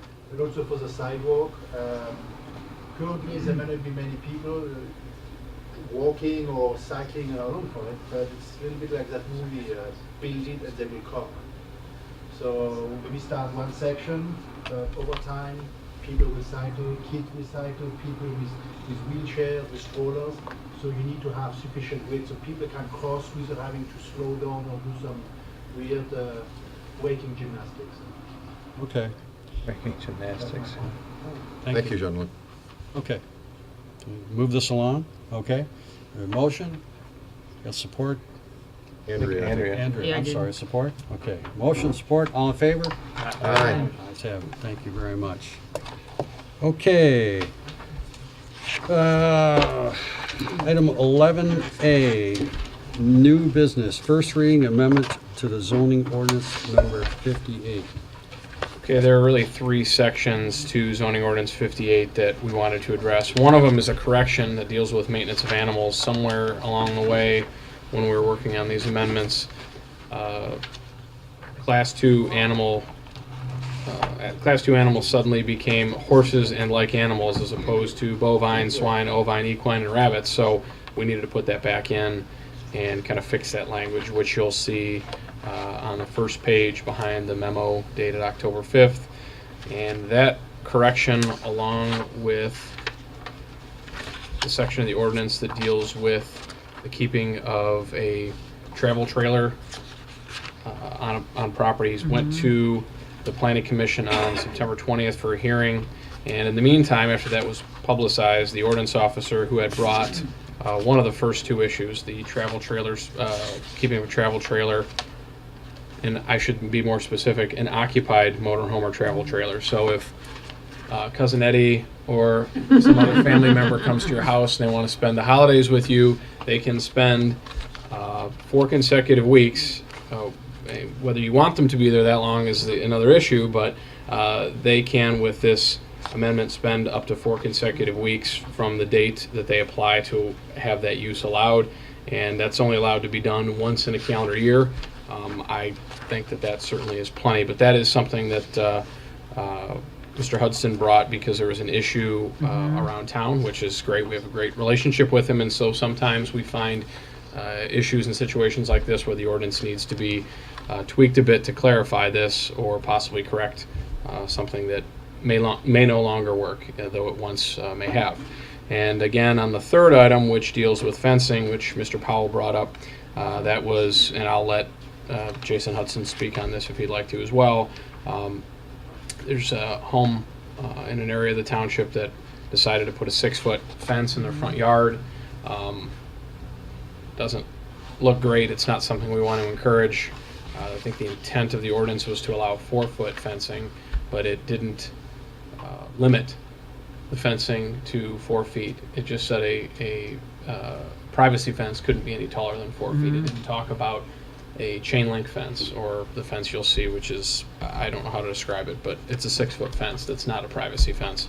So we wanted to tweak the ordinance to allow for 6-foot fences to still be allowed, just not in the front yard, not between the home and the road, home in the front yard. And on a corner lot, you'd have to meet the front yard setback. And I think you got it all covered, you know. There's not that this book is filled with situations like this where there's sometimes confusion, sometimes interpretation. So we seek to clarify these situations. So that is the third item here. I don't know if Jason is somewhere. You're in my blind spot. Yeah. You're behind my bald spot. I don't know if you want to come up here. This is one of the. Oh yeah, I know exactly where this is at. Fence that brought the fencing issue to light. This is off of White Lake Road, west of Orman. Individual just purchased a home, and he did come in and ask the right questions and found that he could put a 6-foot non-obscuring fence in his front yard. I tried to talk him down to a 4-foot. However, he knew the ordinance, and he knew what he could and could not put up there. I don't think the intent of the ordinance is to have a 6-foot fence in the front yard or on the corner lots on the side yard setbacks. So I think that we needed to remove the obscuring portion of the current ordinance and just limit it to a 4-foot fence in the front and side yard setbacks. With that being said, if it's an agricultural or suburban farms type setting, as long as there is a maintenance of animal or farm use on that property, we would allow for a 6-foot non-obscuring farm fence in those zoning districts. We spent quite a deal of time trying to get the right language into the ordinance to allow for that. Actually, there was one person at the public hearing that asked the right question, and we all kind of looked at each other, and we spent quite a bit of time trying to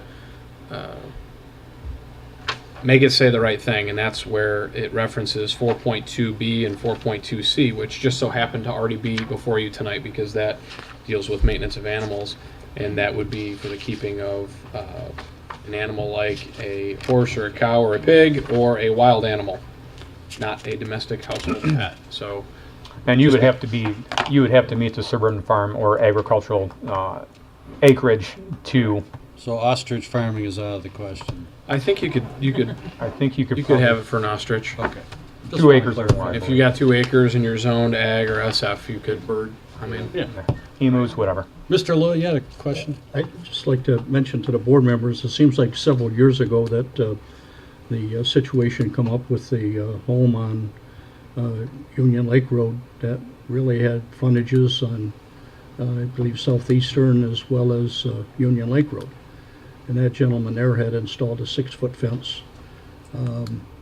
And I believe at that particular time that the board changed the ordinance to specify that you could not put a 6-foot fence in the front yard or the frontage, which would be on a corner lot, both frontages, to do that. But I've noticed in the last 6 months that there is a few of those that are still going up that shouldn't be happening.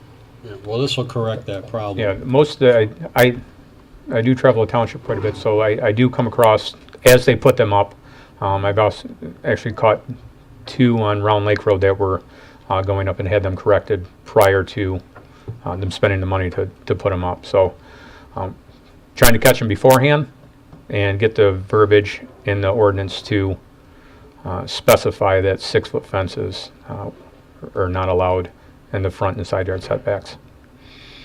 So in our current ordinance, there is a diagram that helps the layperson to understand where a fence can go, and this is just a PDF of that single page. So this is what it currently says. So you can see in this band of color the minimum front yard setback, and these are supposed to be 3 houses. And here are the streets. So clearly it's saying that the maximum height of 6 feet cannot be achieved until you're beyond the front corners of the house. And in this case, because this is a side yard, if you're standing in your front porch looking straight out at the street, you'd think it's a side yard, but it's technically per our ordinance. And in virtually every other zoning ordinance, a front yard as well. So it's saying between the house and the street here, it can only be 4. You've got to get beyond that back corner of the house to go to 6 feet. We felt that making some changes to this, and you're maybe going to laugh, but I try to do this efficiently without spending a lot of money through our consultant that does these diagrams for us.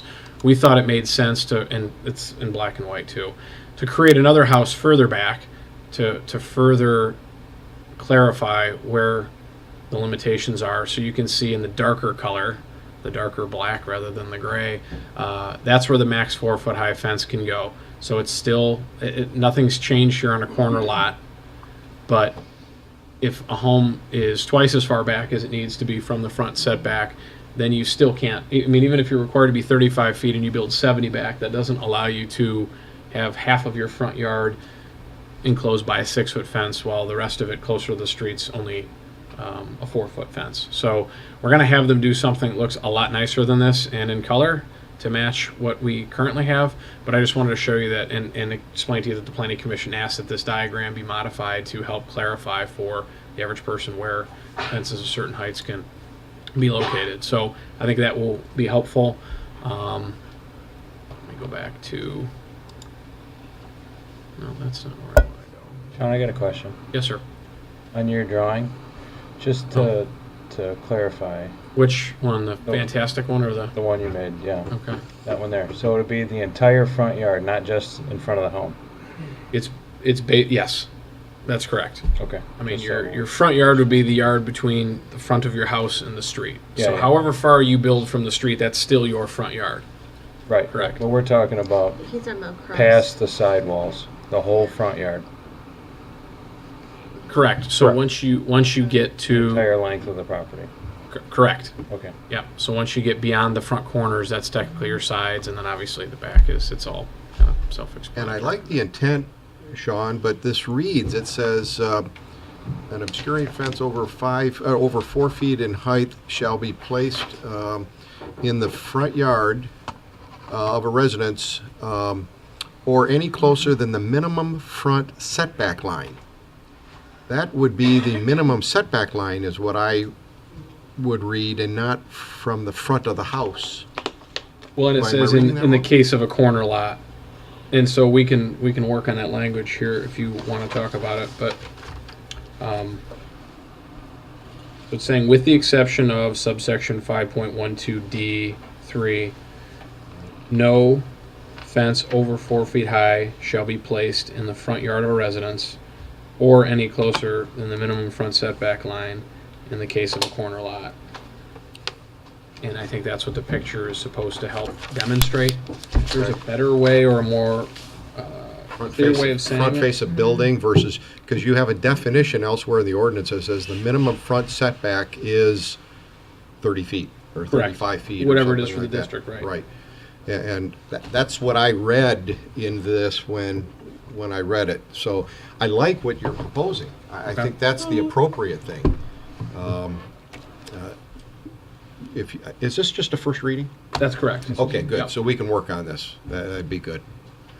And I think we expected some discussion because this reads, I mean, 5 people Oh. are going to have maybe an opinion on how, 5 different opinions on how Right. it With should. the planning commission, we spent over an hour. I'll bet. Wow. This is tough. Right. We've had more ZBA requests for modifying fencing than probably any other item in Single the item, zoning yeah. ordinance, yeah.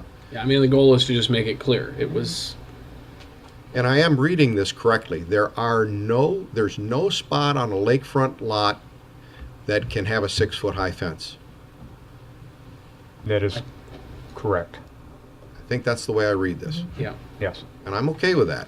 If there's a strange spot, then the ZBA. 6-foot privacy fence. Right. Privacy fence, yeah. Yes.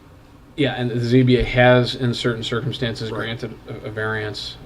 For some special Yeah, I feel like conditions. they exist currently. They're Well, they somewhere do. out. There's a couple instances where there's been air conditioning units, or the houses are right on top of each other, and a variety of other things that I have seen that go through the ZBA over the years. So there are some instances, and I'm sure there's some that aren't supposed to be. Yeah, I'm sure if you drive the lake shore, there's Yeah.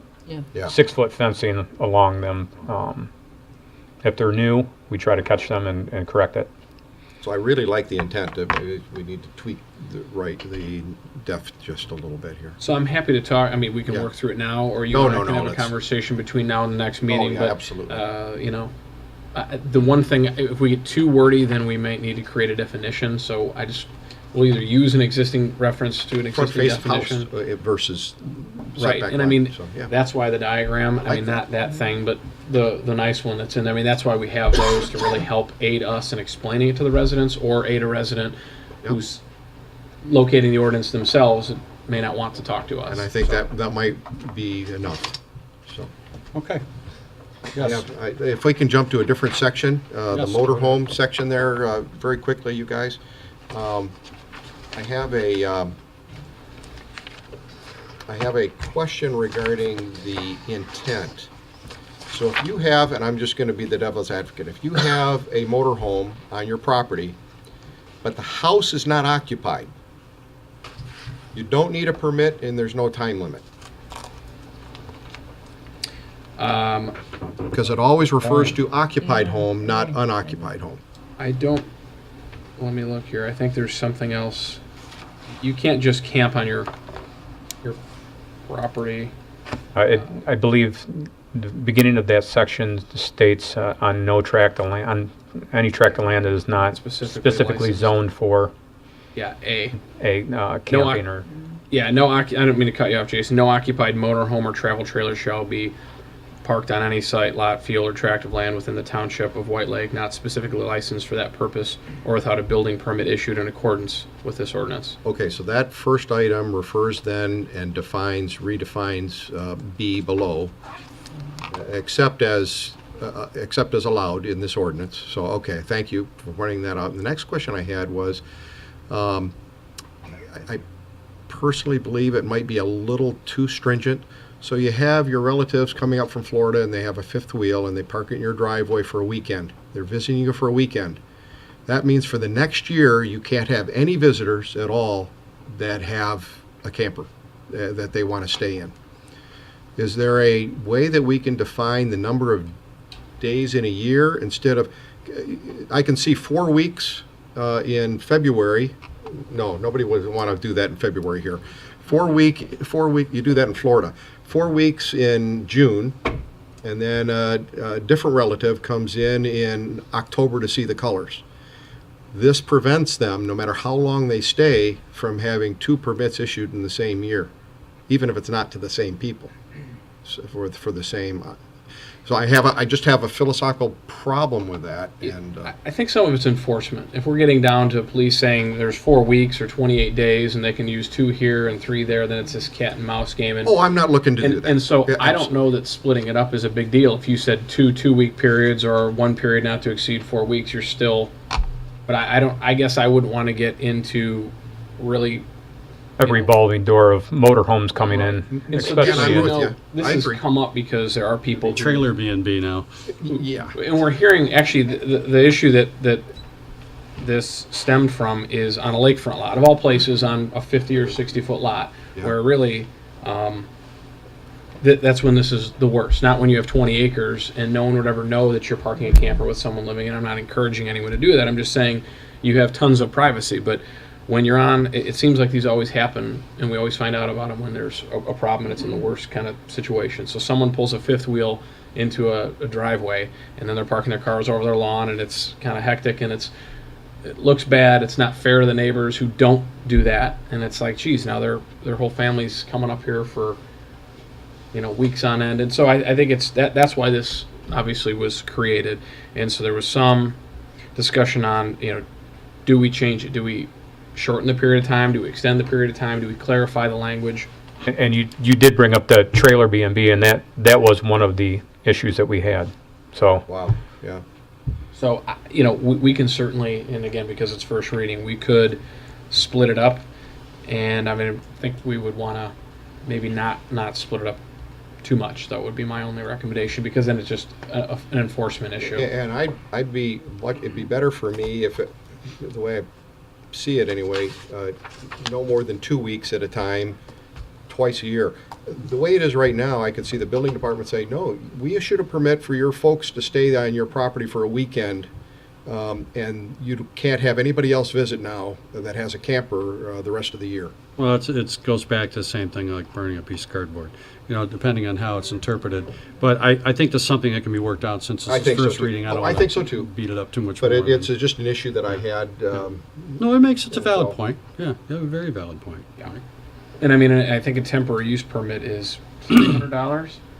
I believe, So I depending, yes, I We'll have believe to that look we were going to discuss. further at this, but I was just going to say, so I don't know that, and this is more of a policy thing, it shouldn't really be written in an ordinance, but to your point, I mean, maybe someone comes in and says, I want to get my permit now, it's January, and I want to use 2 weeks of it in May and 2 weeks of it in October, and here's my fee, and I'm approved, and here are my dates, and it just goes into the system.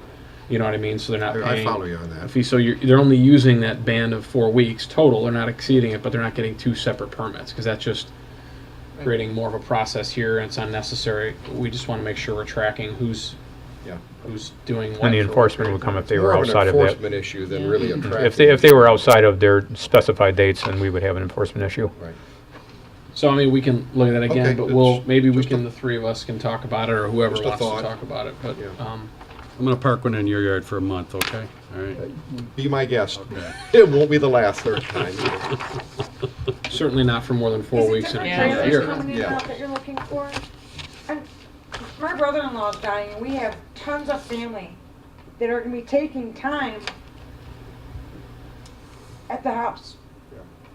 So, Yeah, there are exceptions to every rule. I'm gonna say, how can you say that you can't have family at your own house? I know you don't like that. You can have them. You just have to be in the house. They can't be in a camper in your front yard.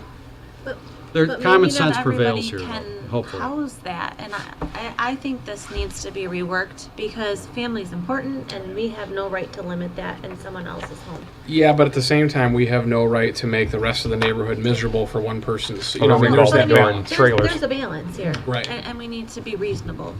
I mean, just so you know, the period of time has not changed. We've not sought to change the period of time, just to clarify it, because it had some pretty odd language. So we're not changing that. We're clarifying. It's still allowed 4 weeks. So Any thought about limiting the placement instead of 2 feet off of the right-of-way in a subdivision with 4-foot wide, 40-foot wide lots? It had to be in the behind the front of the house and no less than 30 feet off of each property line, or something like that. I mean, we can. Just a thought. Right. I mean, we. I think can it's get it. subject, I think it just, again, first reading, Yeah, this needs let's, some work. let's move on, and we'll come back to this. It's worth visiting, though. Okay. There's definitely some merits. I can see Sean's point, I can see Liz's Well, point. and I want to also mention that it becomes a safety issue too. I mean, you've got cords running everywhere. You've got facilities that need to be used, and where are you dumping You know, I mean, there are all of these things. So it's a health, safety, welfare thing. It's a nuisance thing for neighbors. Obviously, the goal of changing this isn't to be cold or not to be compassionate with certain situations, but you know, at a certain point when you're paying fees and you're dealing with all that stuff, you know, there may be other options that end up being more workable too. Okay. Anything else on that? Quick question. Subdivision deed restrictions take precedent over these guidelines. That's correct. That's what I went, yeah. Okay. Yeah. Thank you. Okay, any other questions from the board? Okay. I'd like to move this along to second reading. Need a motion? Mr. Powell, how about a motion? I'll move to move this modifications in ordinance number 58 to second reading. A motion with support? Support. Support from Mr. Ruggles. Motion support, all in favor? Aye. Let's have it, move it to second reading. 11B, approve new job description for temporary part-time transportation coordinator. Kathy, I'm going to let you go up to the podium and kind of tell your story. Good evening. I think that my letter to the board was probably a little bit too wordy. Marge retired in May, and at that time, I was scheduled for surgery. So I basically had 2 weeks to figure out how the transportation and senior center was going to go from 3 full-time people to 1,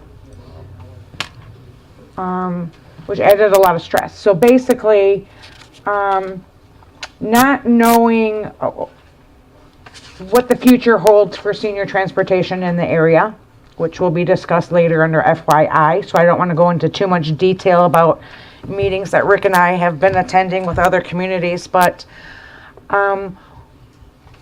the best thing for the township at the time, not knowing where the future went, but to get that position filled, it went from a full-time union position now into part-time. I have moved 2 of my drivers into the dispatching responsibilities, and the program has had not one hiccup, even during my 6 weeks off for my surgery recovery. And they continue to work as a team. They do go out and drive occasionally. There's days that Carol and I are in there doing the dispatching and taking phone calls. However, this job has never been formally adopted. The job description has not come to you. Under Part B, or the next section, New Business C, is why this job, first of all, needs to be accepted. The job description needs to be accepted so a pay scale can be created. So I'm going to keep kind of speaking here. I was told several times that any part-time employee in the township receives the same pay. Every part-time employee in this township receives the same pay. So I'm going to have a driver take her off the road, put her into an administrative position where I need the documentation that she inputs into the computers to do my smart reporting for our federal dollars that we get. So a person that's taking the calls, dispatching the route, being responsible to assist me with the payroll, be responsible for watching the donations coming in, creating the deposit. If I do not do that weekly deposit myself, it's going to make the same amount as somebody driving around in the bus. So it's my feeling, and it's only fair if they're having administrative responsibilities that they be paid more than their peers who are just driving.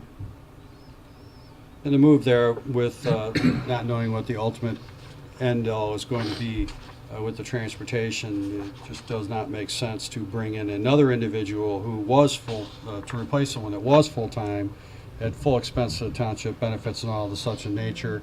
And these 2 individuals kind of stepped up to the plate and have taken these responsibilities. This has been on. 5 months now that they're doing this without knowing. I've showed them the job description. I talked to them about their responsibilities. I've talked with Kathy while she was creating this job description because we took away some of the responsibilities and Carol and I took them on. And it's not like we're here in front of you asking for a raise because we're doing more work. We just want our staff to financially be compensated for the extra responsibilities that they are handling. Okay, so first of all, we need to create the position. Yes, so the first that thing on the part. agenda is, and you all have a copy of it, and it was just tweaked a little bit from when it was a part-time job description. Again, we just took out a few of the responsibilities that Carol and I took over. These are some of the things also we discussed with the Senior Advisory Council, and they asked that this also be brought to the board, so it was not just on Kathy's Yes, behalf. This, they've been talking about it for a long time, the advisory council. Excuse me. We had a meeting with the Senior Advisory Council, and they felt that the service level they were getting at the center was exemplary, and they felt that it was worth having this position created. And they understood the logic behind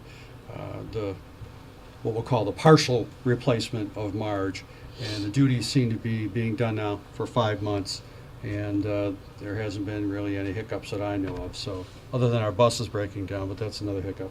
So it's worth considering, and I would like to see the support for the temporary part-time senior transportation coordinators. It's a savings right now, and as our transportation, the future of our transportation for our communities and our regional areas evolves, these positions may disappear completely, and they may revert back to drivers, so to speak, only. We got the future yet to behold as to what direction that's going to go in right now. So, any questions from the board? Mr. Lilly. Yeah, Rick, I have not had a lot of time to look at this particular issue, but I do know after talking to Kathy today in my office, our human resource person, that this issue has not been discussed with Kathy. This issue has a lot to do with our future union negotiations, where this board to sit here and simply say, I want to give somebody a raise is not the appropriate way to do anything without a proper review by human resource, as well as running it by our negotiation team to make sure that this is not going to cause any other issues within the negotiating team or within union itself. So quite surprised. These are non-union positions, though, Terry. I'm quite surprised that this issue has been there without being appropriately researched, and I'm going to depend on that information before I... Excuse me, Mr. Lilly, I have talked to Kathy regarding this position. Her and I are the one that worked on this temporary... Nothing run by Kathy for her recommendations or whatever that I've seen. I talked to Kathy today, and as far as I'm concerned, this issue has kind of totally went Didn't by she her. prepare this page? She made this document. She's the one that did the job description. She sent it to me, and she sent it Voice my to... opinion of what I perceive is going on. This board should not be in the position it is right now. I understand that, Terry, but Kathy's the one that drafted this position. Yes, she is. So I'm not how sure she could have been out of the loop on it. So, I've expressed my opinion. okay. All right, thank you. Okay, any other questions from the board? Mr. Supervisor, obviously I'm going to be coming from the private sector, non-union private sector, but anytime that I can hire a part-time person, it costs me a great deal less than a full-time position.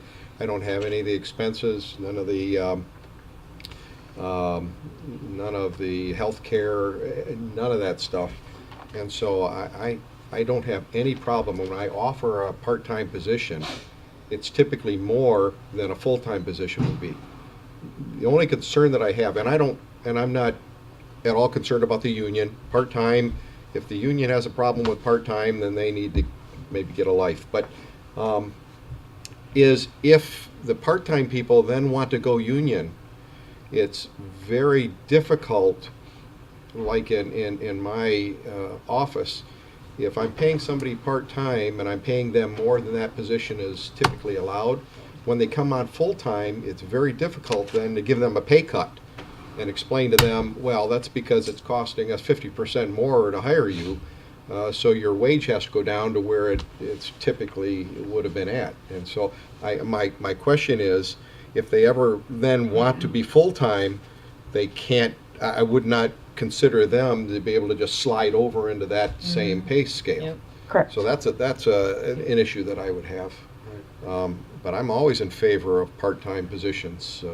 And this is a part-time position, but because of the individuals that work in the transportation, what most people have to realize, and most of the public does not, most of these people are retirees. Yeah.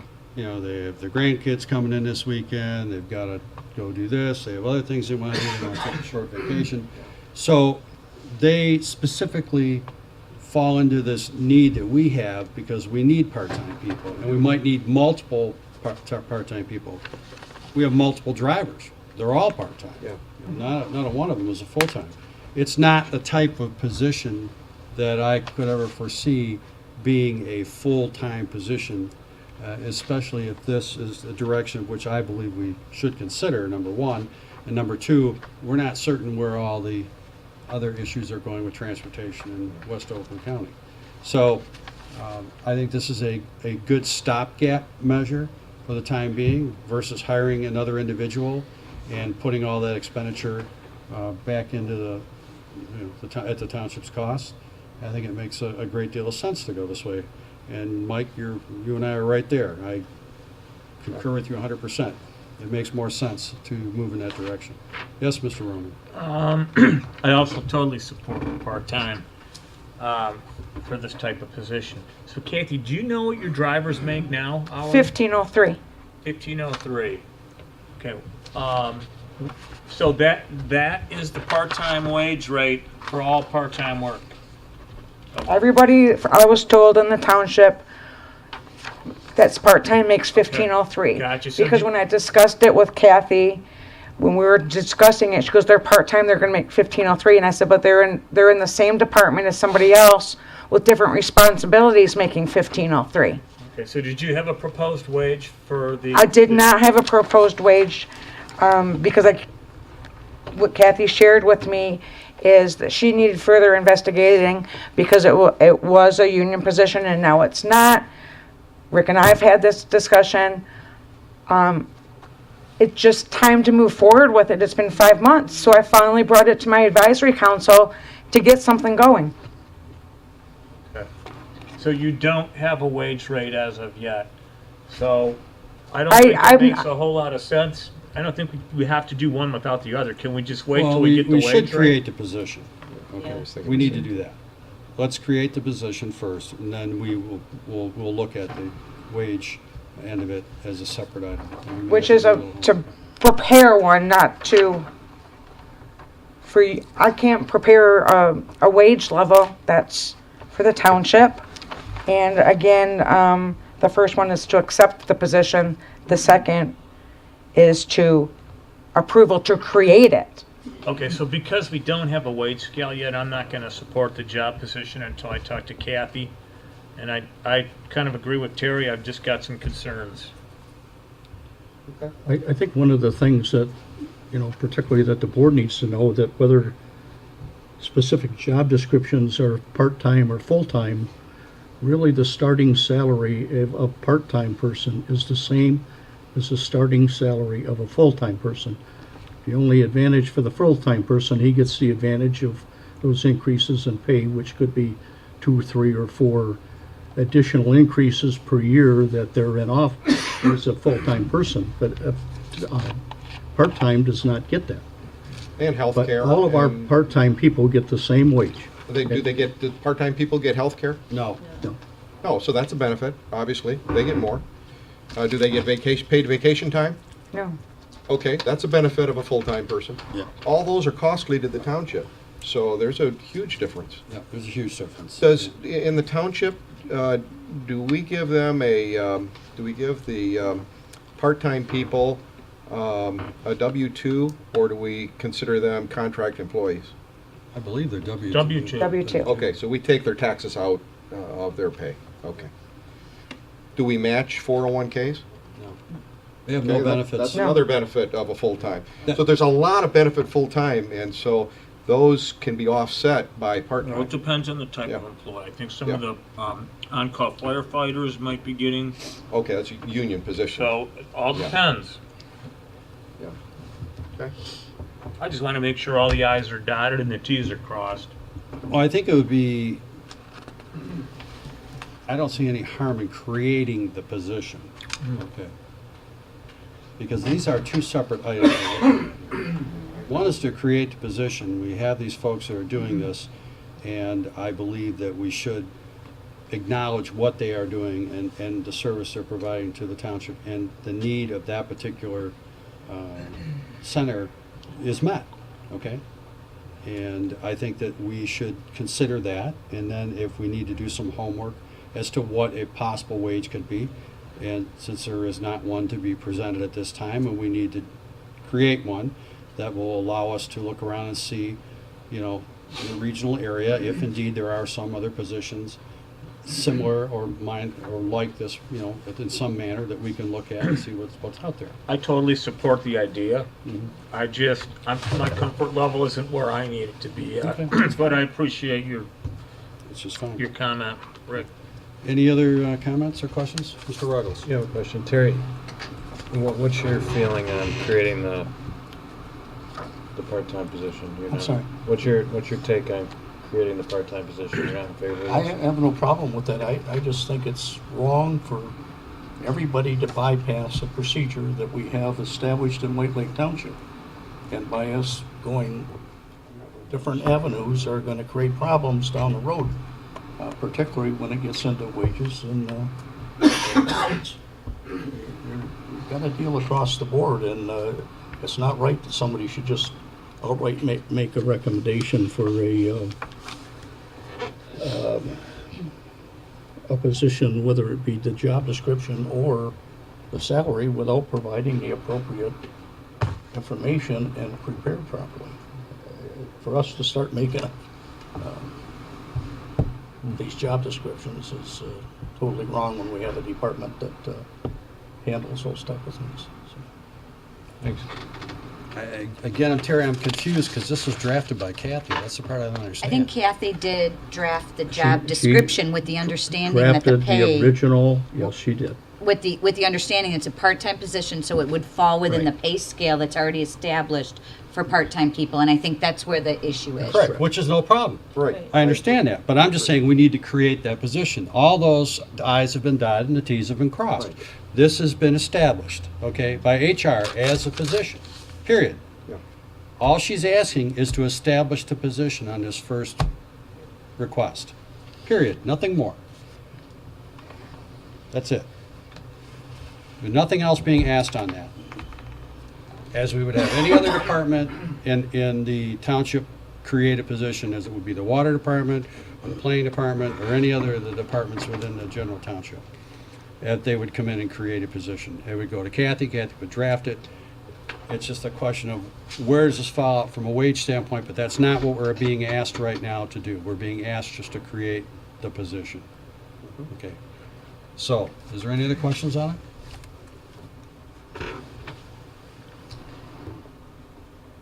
Good. I don't really have any question. I just would like clarity of why is there a feeling of a discrepancy here of the Kathy. I really don't know created it or why. didn't I create can't it. explain it. That's- Well, I mean, I can explain. Kathy assisted in drafting the job description. Right, I think I understand that. The issue that she's concerned about is not discussing it with labor and any complications with the union as far as paying this job description position any more than all the other part-time salary wages. And so that's where the issue is. I don't think the issue is in the job description itself. It's what the pay scale is going to apply to this job Which description. is the second item. I'm Right. just going, Which getting we through can the But first wait item. on. but she just didn't understand what the issue was. No, I understand the issue. I'm just not sure why Terry's so adamant that it didn't happen the way that. I think it's about the pay. He knows that Kathy and I worked on the job description together.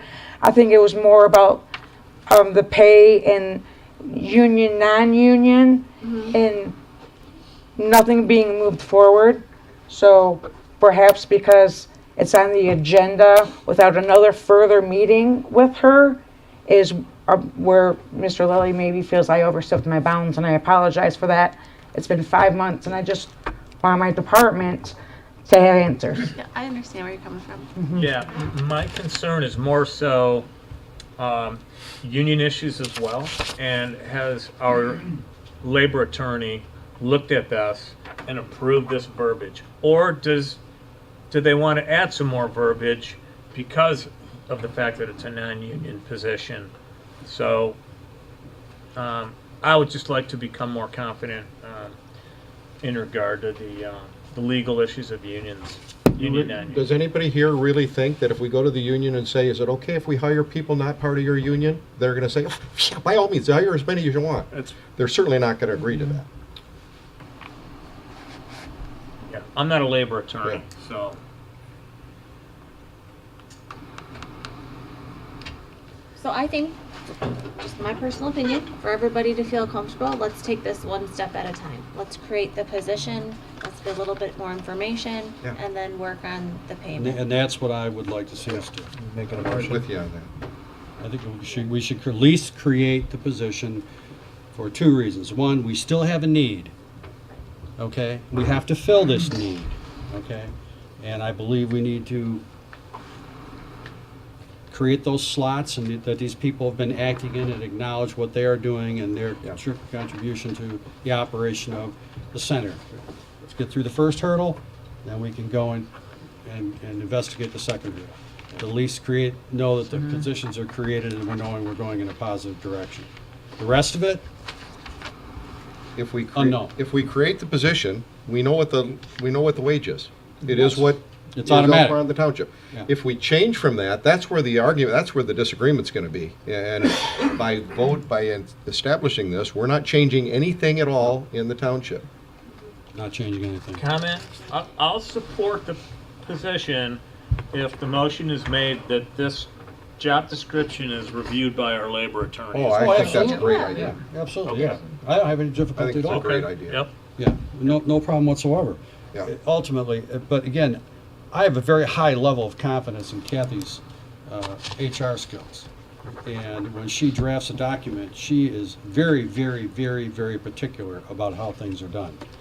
And I believe that she drafted it in the best interest of the township and to make sure there was equity across the board for whatever other positions might be some ramifications with. That being said, we approved another $5,000 to the labor attorney, so if it's going to cost us $500 to have him review this and say, yeah, it looks good, I'd rather just accept what Kathy did. And so I don't know how much it's going to cost to have our labor attorney review this. I'll take them out to lunch. Yeah, that'll work. All right, any other questions from the board? Okay, with that, yes, no? No, we're all set. Rumblings? Looking for a motion? I'm looking for a motion. For Russell, he's looking for a Mr. motion. Supervisor, Yes, so I Mr. Powell. move to create the temporary/part-time senior transportation coordinator position in the township, subject to the review of the labor attorney of the precise language of the job description. I have a motion, looking for support. I'll support that. I have support. I have motion and support. All in favor? Aye. Aye. Opposed? No. You've got your position. Okay? Thank you. Next item. Table. Yeah. Can I ask for that word not to be used? Didn't we say table equals kill? No, and I've never understood it that, I've never understood it that way. Somebody but said that earlier. yeah, our attorney, Postpone. she and I are gonna have to have a talk on We that. will postpone the Yes. next item. Yep. Tables kill. I need a motion for that. Motion to Postpone. postpone the pay scale for the temporary transportation coordinator position. I have motion looking for support. Or I have support from Mr. Ruggles. Motion and support. All in favor? Aye. Opposed? Ayes have it. Thank you, Kathy. Thank you all. Have a great night. Question Yes. for our attorney. Did I need to put a date that was postponed to? No, you No. you can postpone to a date certain or postpone indefinitely. Okay. 'Cause it's, Indefinitely. Yeah. Okay. Yeah. We'll discuss. Okay. Thank you, Kathy. Thanks, Kathy. Are you feeling better? My shoulder? Yes. It's about 90%. Thanks for asking. Okay. Thanks. Okay, we're looking for item D. It's to approve the NIHART to prepare the 2018 OPEB actuarial report.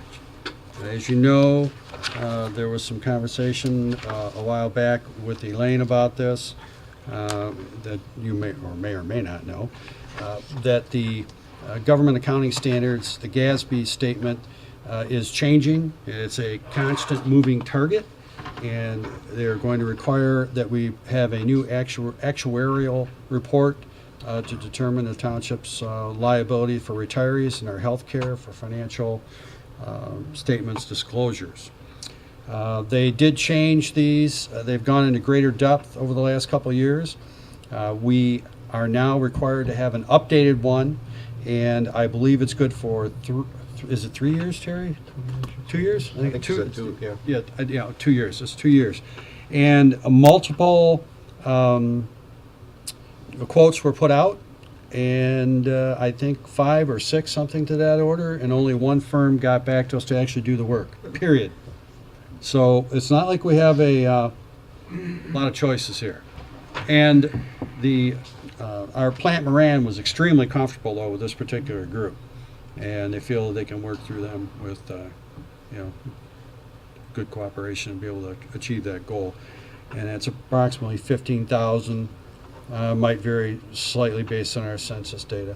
Mr. Lee, do you have anything you want to add to that, or anything? No, I think you pretty well covered everything that Elaine had indicated to the board. I'll make a motion to go ahead and approve that NIHART as recommended by our Plant Moran auditors to do the actuarial. I have a motion to approve. Looking for support? do you need a dollar amount in there? 15,000. Does he need to say it in the motion? Yeah, put it in the motion, Terry. 15. That's approximately 15,000. Approximately 15,000. That may vary a little bit. Yeah. I have a motion. Looking for support. Support. Support by Mr. Roman.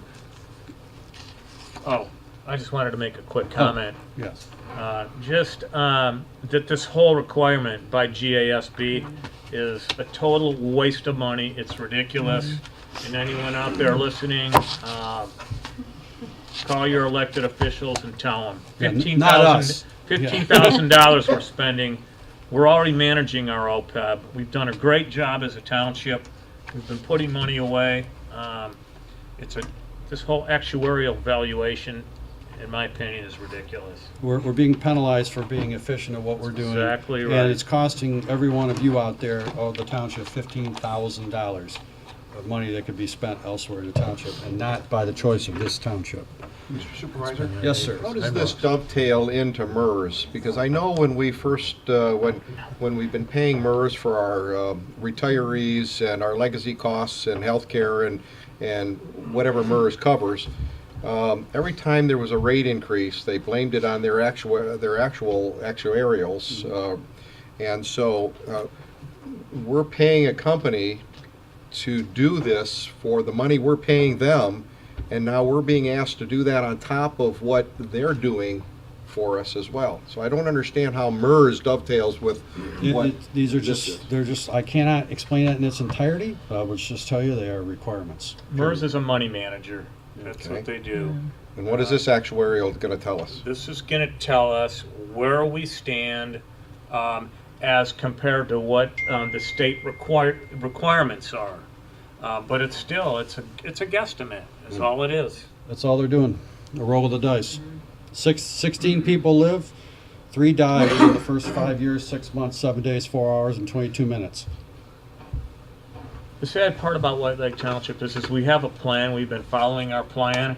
And if the state doesn't like your numbers, they're going to ask you for a plan. Well, we've already got it. So, And I in my just don't understand why they're making us do this again. What is the negative side? What's the, if we don't do this, how is the state going to come down on us? Probably fine us. Because sometimes they put this in and that there's no fines, there's no repercussions I at don't all. intend on challenging the state and going through an. Oh, come on, that's fine. Not through an audit. Not Yeah, through no, I know. Whether or not challenge the treasury. Yeah, I'm not going to. I'm not going to challenge the Treasury I Department. know. They're always right. Yep. Okay, just remember that. On record, the Treasury Department is always right. Sounds like we're married to them. We are. Okay. Just so you know, this is all in regard to our retiree health care plan. That's what it's all It's about. nothing to do with pensions. Which is a hot topic right now, as we know. Okay, so we have motion, we approved. Do we all say all in favor? We're about ready to say that, or did we already say that? You got me so confused right now. We didn't say that yet. We didn't say that yet. Thank you. All in favor? Aye. Aye. Ayes have it. Thank you. Jeez. Michael, every time you just get me Sorry going. about that, Mr. Supervisor. Get me going over there. 11F, approve Lakeland High School fireworks display application. Mr. Lilly? Make a motion to approve the Lakeland High School fireworks permit, proposed date of 10/19/18. Support. We have motion and support. All in favor? Aye. Aye. Ayes have it. Thank you. Treasurer's certification of delinquent weed maintenance invoice, 5040 Lake Grove Drive. Incorrect. Mr. Roman. Okay, well, our ordinance officers went out at a call because someone wasn't cutting their lawn. So we went ahead and hired a service to go out and cut. And when we billed the homeowner, that invoice is never paid. So I'm asking the board today to approve actually putting this fee along with interest and penalties onto the winter tax bill of this property.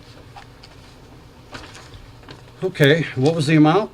Just so. Total amount, $157.70. 100, and you had to come to us for that. Make a motion to approve the treasurer's request. I have a motion, looking for support? Support. Motion and support, all in favor? Under Whoop. discussion. Yes, Mr. Has Powell. anybody done any research on this person? Is he ill in the hospital? Is he?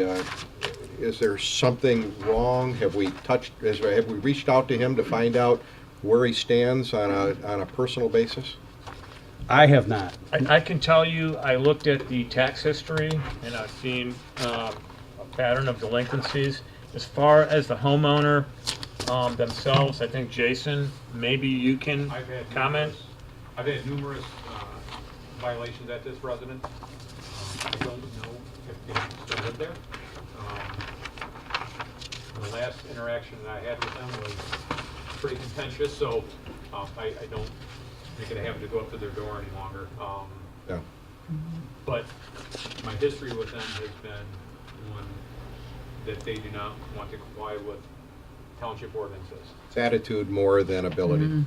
Yeah, they had 5 or 6 people living in the home, and they just failed to take care of any part of their property.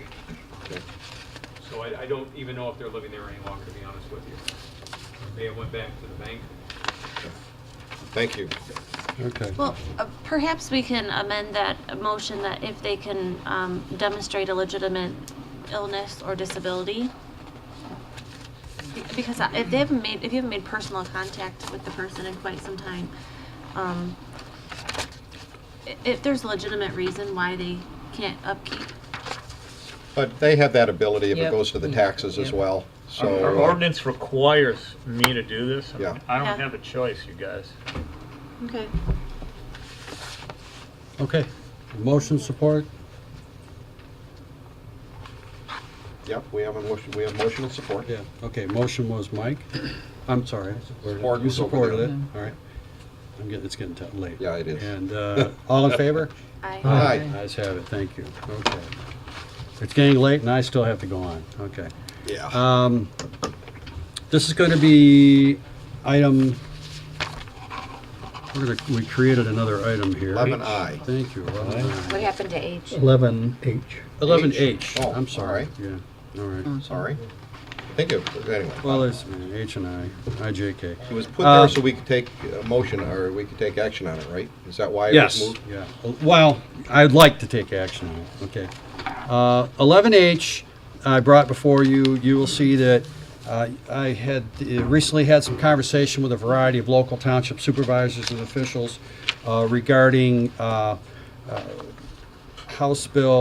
Senate Bill 637 and 894. Okay, these particular bills are very troublesome to myself, to the MTA, to multiple governmental agencies, and a variety of different organizations.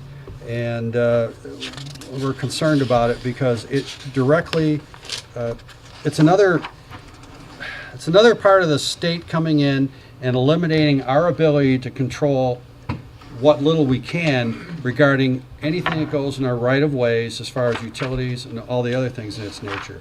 It's going to cap our right-of-way fees.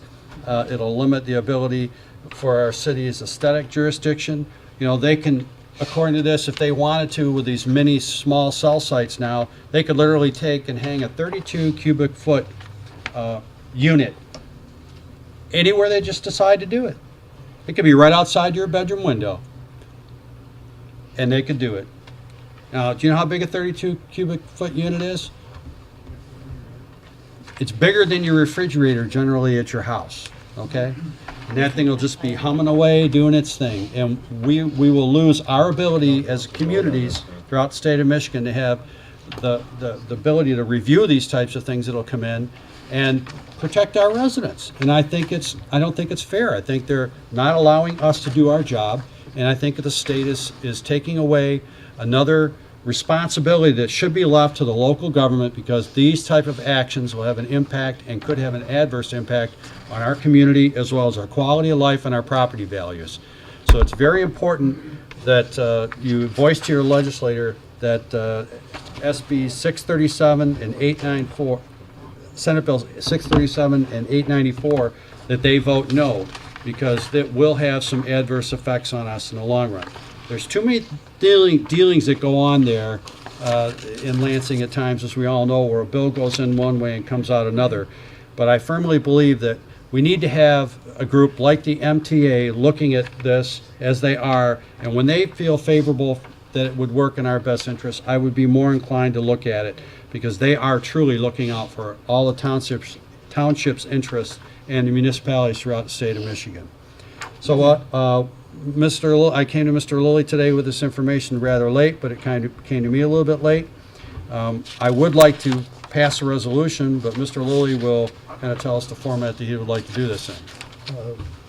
What my proposal will be, Rick, obviously there's probably a deadline on getting this into the proper agency. So I guess if you feel strongly about this, that my motion would be to allow the supervisor and the clerk to formulate a resolution opposed to both of those Senate bills. And I would like the support of the board for that, because I believe we're getting screwed, okay? I can't put it any more direct than that. Well, there is a draft resolution in here. I don't know. Yes, there is. That So was you given could- to me, so we could look at that, but I wanted to have, make sure that it was as it should be. So, Well, in my personal opinion, this is an 8-page document that was on my desk for the first time today, so I'd like a chance to read it. I understand, but I'm still voting it down because it is not in favor of our community. And we But don't. I don't feel comfortable voting on anything Well, without that's fine, reading Liz. it. That's your right. So I'd like a chance to be able to read it. If you want to take a couple-minute break so we can all read it and then come back.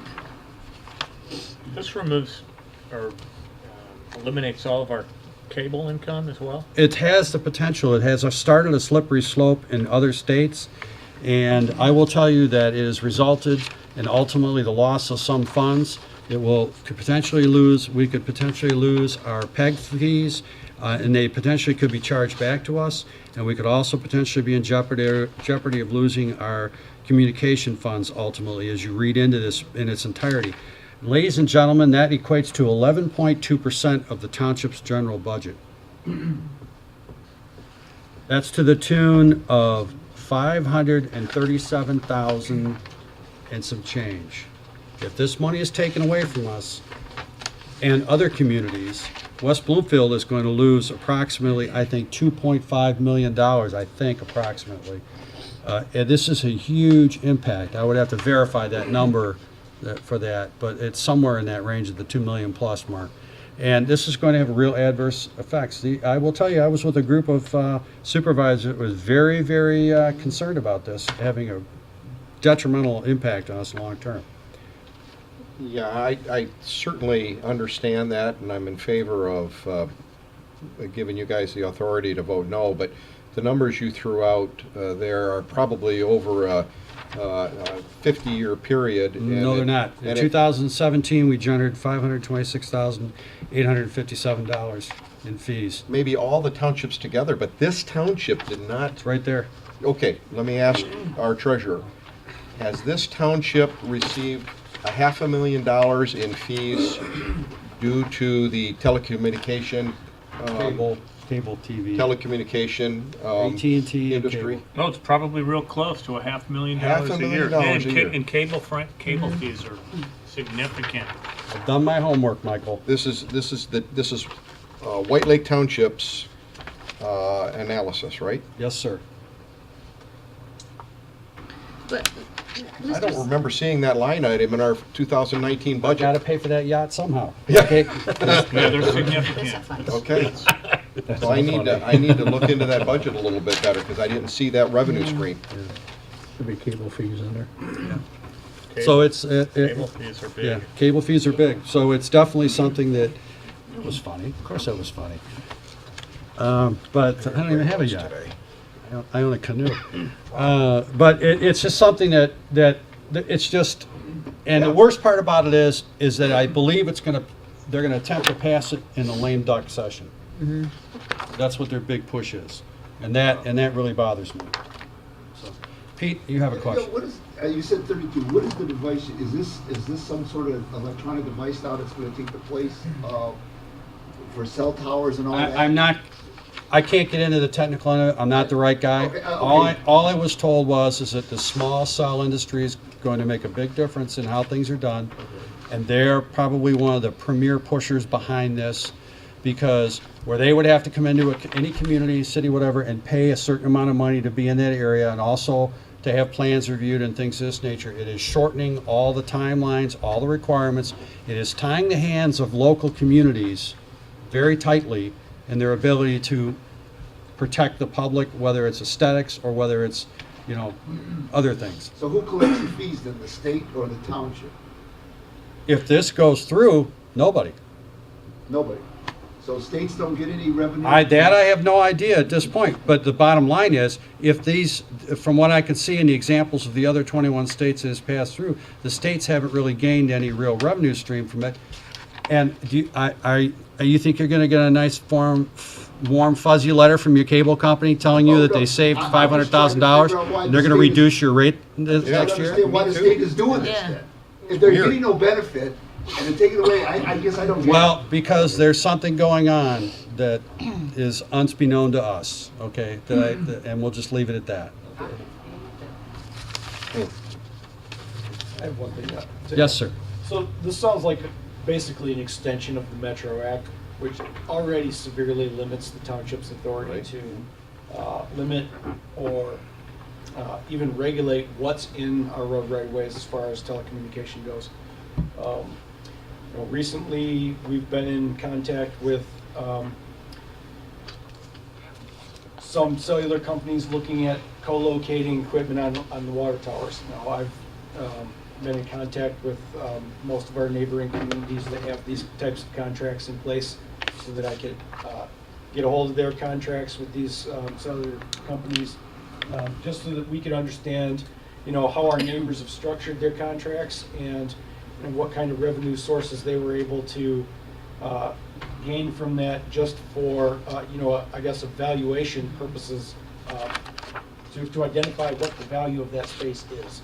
And so far, you know, we're looking at about $25,000 a year.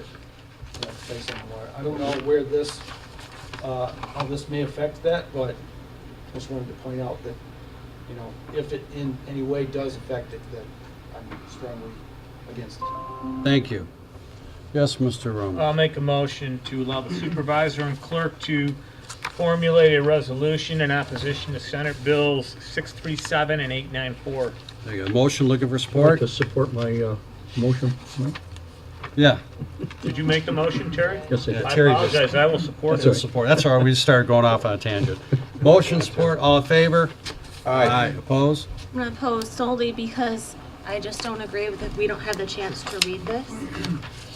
And we don't have a chance to meet the October deadline. That's the problem. This all came down real quick. So, I may agree with you at the end of the day, but I'd like the opportunity to read things that we vote on. that's fine. Okay, moving on to the next item, which will be item, You have a handout. I beg your pardon? You have a handout. Oh, I'm sorry. Yes, Sean. Still 247 Rosario Lane. Would it be possible to post that document that you're talking about on the township website? Yes, I'll have it all posted tomorrow. Oh, thank you. Okay.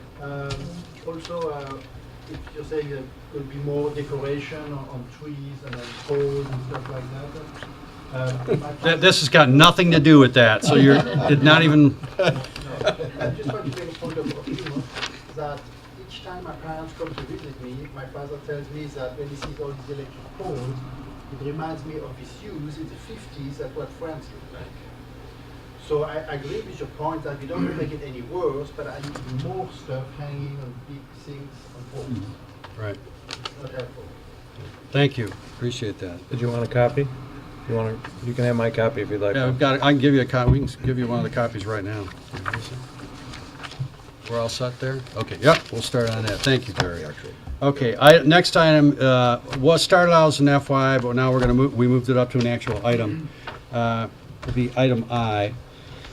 Before you, you'll see two packets. One is the proposed West Oakland Transportation Authority business plan, and the other is a copy of an agreement that is currently being used by the North Oakland Transportation Authority. And this was mirrored basically because their authority has been operating for some time with some success and has been very successful and has serviced a lot of people. You're also going to see on the very back page, I'm not sure if all of you have a map. Some of you may not. I think we ran into an issue with some of the copies. If someone needs one, I can give you one if you're missing it. Showing the county map, which will show the NODA up on your upper right-hand side, which is defined by the red line. And as you come down to the WODA, you'll see an area that's defined in a black line that encompasses Highland Township, Milford Township, Commerce Township, White Lake Township, West Bloomfield, part of West Bloomfield Township that will service, and Waterford Township. Now, West Bloomfield won't be part of ours, but these are some of the areas that we travel through. This shows a combined area of how much larger our service area would be. Our White Lake area is defined by the center, and that small blue line is to where we typically service persons up to pretty much the end of Commerce, sometimes going into the Milford, downtown Milford area. With the combination of these particular services, everything within that black line would become serviceable, as well as having the ability to do transfer over into the NODA area that would be able to allow inter transportation between the two transportation authorities. This is now something that was looked at a number of years ago, I understand, about 10 years ago. There was a thought process. But what has prompted this is that you'll find in some of the paperwork that it was supplied to you is that there are a lot of things brewing with the RTA. And you will see RTA most likely come back in 2020. And there's a very good chance that you're going to see a 1.5 mil placed on our tax roll. And if it passes in the adjacent counties, which the way that it's being crafted, all it has to pass is by 51%. Oakland County could absolutely have not one person that would vote for it, and by population alone, we would lose. Okay? If we don't have something in place, a combined authority in place, we are at a greater risk of not receiving any funds should this go through. If we have a combined authority in place, there's a greater chance, according to all of the persons that have done their homework on this and the articles and different things that are out there, that we're more apt to have funding available to us and maybe get some of the money back, because now we will be, as they say, strength in numbers. There's going to be multiple millions of dollars coming out of White Lake Township if that comes through. I believe over 20 years, I think just White Lake's share alone was in the $30 million range, I believe, that we would be putting into this RTA. And if we don't have something solid and set up in place, we wouldn't even get funded for a bicycle. I'm a little confused because you're using both sides of an argument to prove a point. And you just said that Oakland County's not big enough to offset the vote of the outside Oakland County and the correct. But our little tiny White Lake WOTA or whatever is WOTA is, and so no, it is what it is. It becomes now a mechanism that is recognizable by SMART and recognized by the RTA as a fundable operation to meet what they want to do. So are you then stating that this WOTA is outside of the district of the RTA? Correct. But the rest of Oakland County is within that section of the RTA? No. What I'm saying is that you will get, if this is passed, if, let's say the RTA passes, okay? And we don't have any kind of an authority set up. Okay. And we currently rely, as we fund through our general dollars, for our senior transportation, okay? There's no mechanism in place right now through the RTA that is going to fund us, because we're not in their range of where they plan on putting mass transportation. What about the rest of Oakland County then? Why don't we band together all of Oakland County instead of just us? The NODA area is another area that's not going to be serviced by anything, okay? And that's why NODA has the strength and is being recognized by SMART and some of the other transportation groups out there, because now they're actually they actually have a proven model that's been in place for about 10 years, and it's functional. It works very well. So what I am looking at here, there's a lot to digest here, and all I want to do is just, get the board to let me look into this further. I'm not going to necessarily make any huge commitments to this, but I just want to be able to let the other persons know in this WOTA group that White Lake Township is definitely interested in looking at this and potentially moving forward with this, because it would benefit our residents, benefit our seniors, and in the event that the RTA does come down, we will have a authority in place that would be a mechanism to receive funds for what we want to do, hopefully from the RTA, which is what it's looking like. We'll be able to petition them. So if you could humor me just for a minute here, if RTA, one of my big beefs with RTA is, here we're in the western part of Oakland County, and RTA would, even if that passed, I would still have to get in my car, drive to some unknown point down closer to the city, park in a parking lot in order to utilize the RTA. So they're taking all our money, and I still have to drive a half an hour. I might as well drive to Detroit. Okay, so my question is, do you happen to know where the nearest RTA center was proposed under the previous proposal, and how our WOTA might dovetail into that previous plan? There was a number of possible locations. One of them was in Pontiac, a central area in Pontiac. There was another one in, I believe it was, I can't remember them. Okay. Mike, there's so many lines on that map. Yeah. I can't remember them all. But there were a few hubs out there. It was certainly unfair to White Lake residents. It's all great. How the heck do you get there? So without having an established authority to allow us to get to these hubs, and if we can get people to these hubs that want to go to a Tiger game, or they need to go to Henry Right. Ford Hospital downtown, or for whatever purposes, Right. we would be able to have this authority that would move the persons to that area. And we have redundant costs, and one of them is, for example, dispatchers. Well, we just talked about that earlier, okay? We no longer have that position because of this. This is moving forward. And there's a lot of parts to this, and a lot of it is, it's so complicated and so large, it's the biggest elephant in the room. And we need to do more homework at it, we need to look at it more, and that's what, by exploring this, what it will allow us to do is to find out all of the nuts and bolts and to see what the potential advantages and or disadvantages are to White Lake Township to become part of this organization. And at the moment, I think we would be the only community that would not be in favor of it. I think all the ones are on board, except for maybe one other. I have a coworker that's low vision that uses NOTA, and that's how she realized I'm getting to work for 40 hours a week. When people come to me and ask me, I'm from my side of town, what kind of transportation can I get to for my son or daughter from White Lake to my job that currently is at Henry Ford West Bloomfield? I look at them, and I have nothing, and I'm embarrassed at times. I suggest a senior center bus.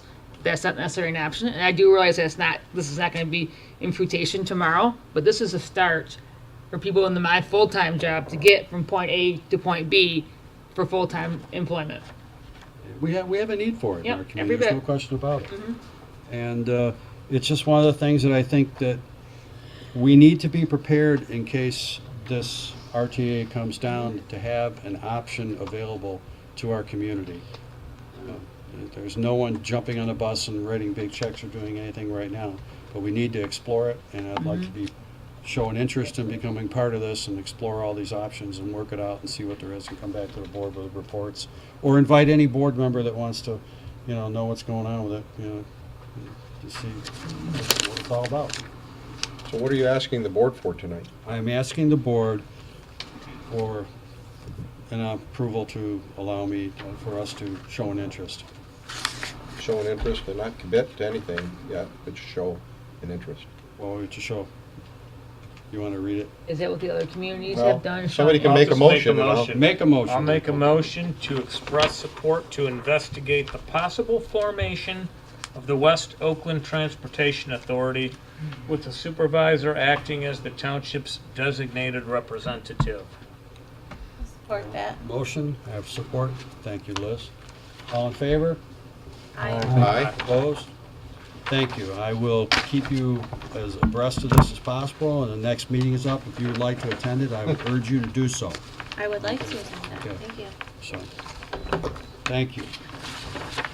Okay, now that I totally lost my spot. Trustee comments. Oh, trustee comments. Andrea.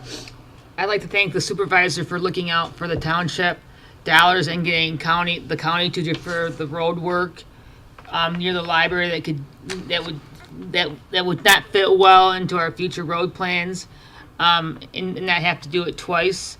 I understand it was a savings of about $100,000 to the library that this wasn't done yet, so thank you, Supervisor Koval. And as we all know, November 6th is the election. In my book, the most important part is on the back page of our ballot. Say yes to our parkstore.org. Thank you, Jean Philippe, for being my manna. Get down on the camera. Yeah, Jean Philippe, come on. No, I didn't grab one. Sorry. It's $30 on a $100,000 home for a 6-year millage. One of the things we just want to do with it is just maintain our parks, maybe some acquisitions of smaller parks.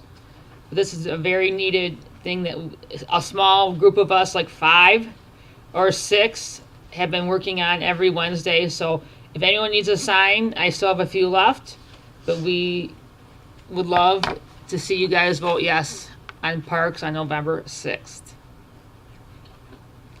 I'm all set. Ms. Smith? All right. So I'll start with the library, and yes, that was a great savings. That was a joint effort between the library board and Supervisor Cole and myself. So that was wonderful that we don't have to do things double duty. So I'm thrilled that there was communication there and that all worked out. The next library board meeting is October 24th at 6:45.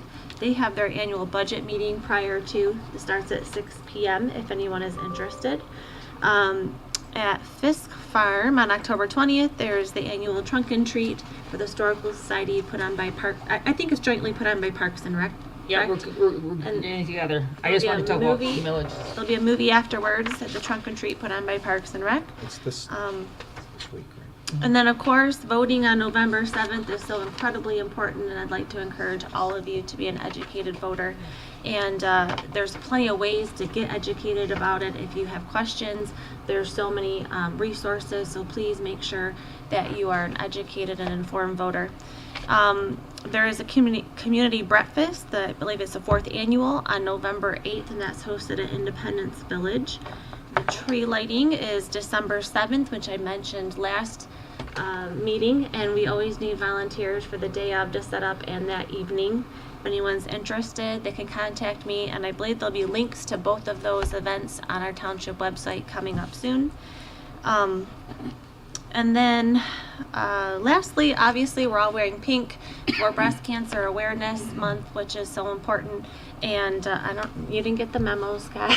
I didn't have any pink. I have enough pink on to share with you. Gotta go shopping. But I just want to mention that and mention that breast cancer does not only affect women, but it affects men and pets. So it is so incredibly important to be aware of that. So thank you so much. That's it.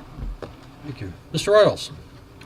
Yeah, I'd just like to say great job to the chief. Brought my family to the fire department open house. Oh yeah, that was great too. Had a lot of fun there. Yeah, the girls got their faces painted, and we were there kind of early, so I assume it was a great turnout. You know, we didn't stay the whole time. Yeah, and thank you very much for your donation of pumpkins. I know you're out in the fields picking, and they were really nice things you brought for us, and the community loved taking those home with them. So thank you so much. You bet. Mr. Lilly. All set. All set. Mr. Powell. I just am asking my fellow residents to vote yes on the Parks and Rec. I'm a fan of pathways, and we need your vote and support in order to extend pathways throughout the township. That's it, Mr. Superintendent. Thank you. Mr. Roman. Just want to tell our residents, please get out and vote on November 6th, and have a safe and happy Halloween. I apologize, Chief, for not mentioning the fire department open house. Most of us attended, and it was wonderful. The weather was chilly, but you guys did a great job. So thank you so much. Thanks for being there. We appreciate it. You gotta leave something for me. I did, but I'm just kidding. Hey, you can't think everything all the time. Again, thanks, Chief, for the open house. Good job. Yes, get out and vote. Very important. Myself, I really think if you have an opportunity to go out and look at our parks, you'll find that there's something special. As a matter of fact, Mr. Lilly and I the other day were looking at some maintenance that needs to be somewhere in our township, and we were talking about a particular area, and I think just being in the area, it inspired himself and myself that potentially there could be a little pocket park in this particular area, which I won't give away right now, but it's just something that we'll look at throughout the township that doesn't necessarily have to be a place that you have to drive to or ride a horse to. It could be somewhere you can just walk up to, be able to sit down at a picnic table and enjoy a beautiful view, and maybe read a book or sit down and just listen to the birds and things around you. We've got a great community. We have a great community that has so much to offer of its natural beauty. So for all of us to enjoy it, it's a great thing. So by supporting the park millage, that will also allow us to create some of these other amenities that we have. I'd like to say thanks for everyone out there, and this is one of the greatest places to be. I'm a little bit passionate about some of the things sometimes, but it's only because I care what happens to all of the persons in our community, and White Lake's a great place to be. Yes. So, and with that, I'll say good night, Carol, and we will move into executive session. Approval to recess into closed session to consult with its attorney regarding a trial or settlement strategy in connection with the Commerce Township versus White Lake Township versus Huron Valley School District and Olton County Circuit Court, case number 2016-155404-CK, in accordance with MCL 15.268E. Have a motion? Roll call, does it? Roll call? Roll call vote? Does it have to be roll call? It does have to be roll Support. call. Yeah, it's gotta be roll call. Well, we have So you made a motion, I'm he sorry, supported. support, right, and now we're looking for roll call vote. Mr. Lilly? We're good. Jump the gun. It's Sorry, all right, Bob. I do the same thing. Mr. Cole, Yes. Mr. Lilly votes yes, Mr. Roman, How many Yes. times I've done that? Liz Smith, Mrs. Smith votes yes. Mr. Ruggles, Yes. Harry Voorhees, Yes. Mr. Paul. Yes. We'll go to my office. Take a 5-minute break. A 5-minute recess.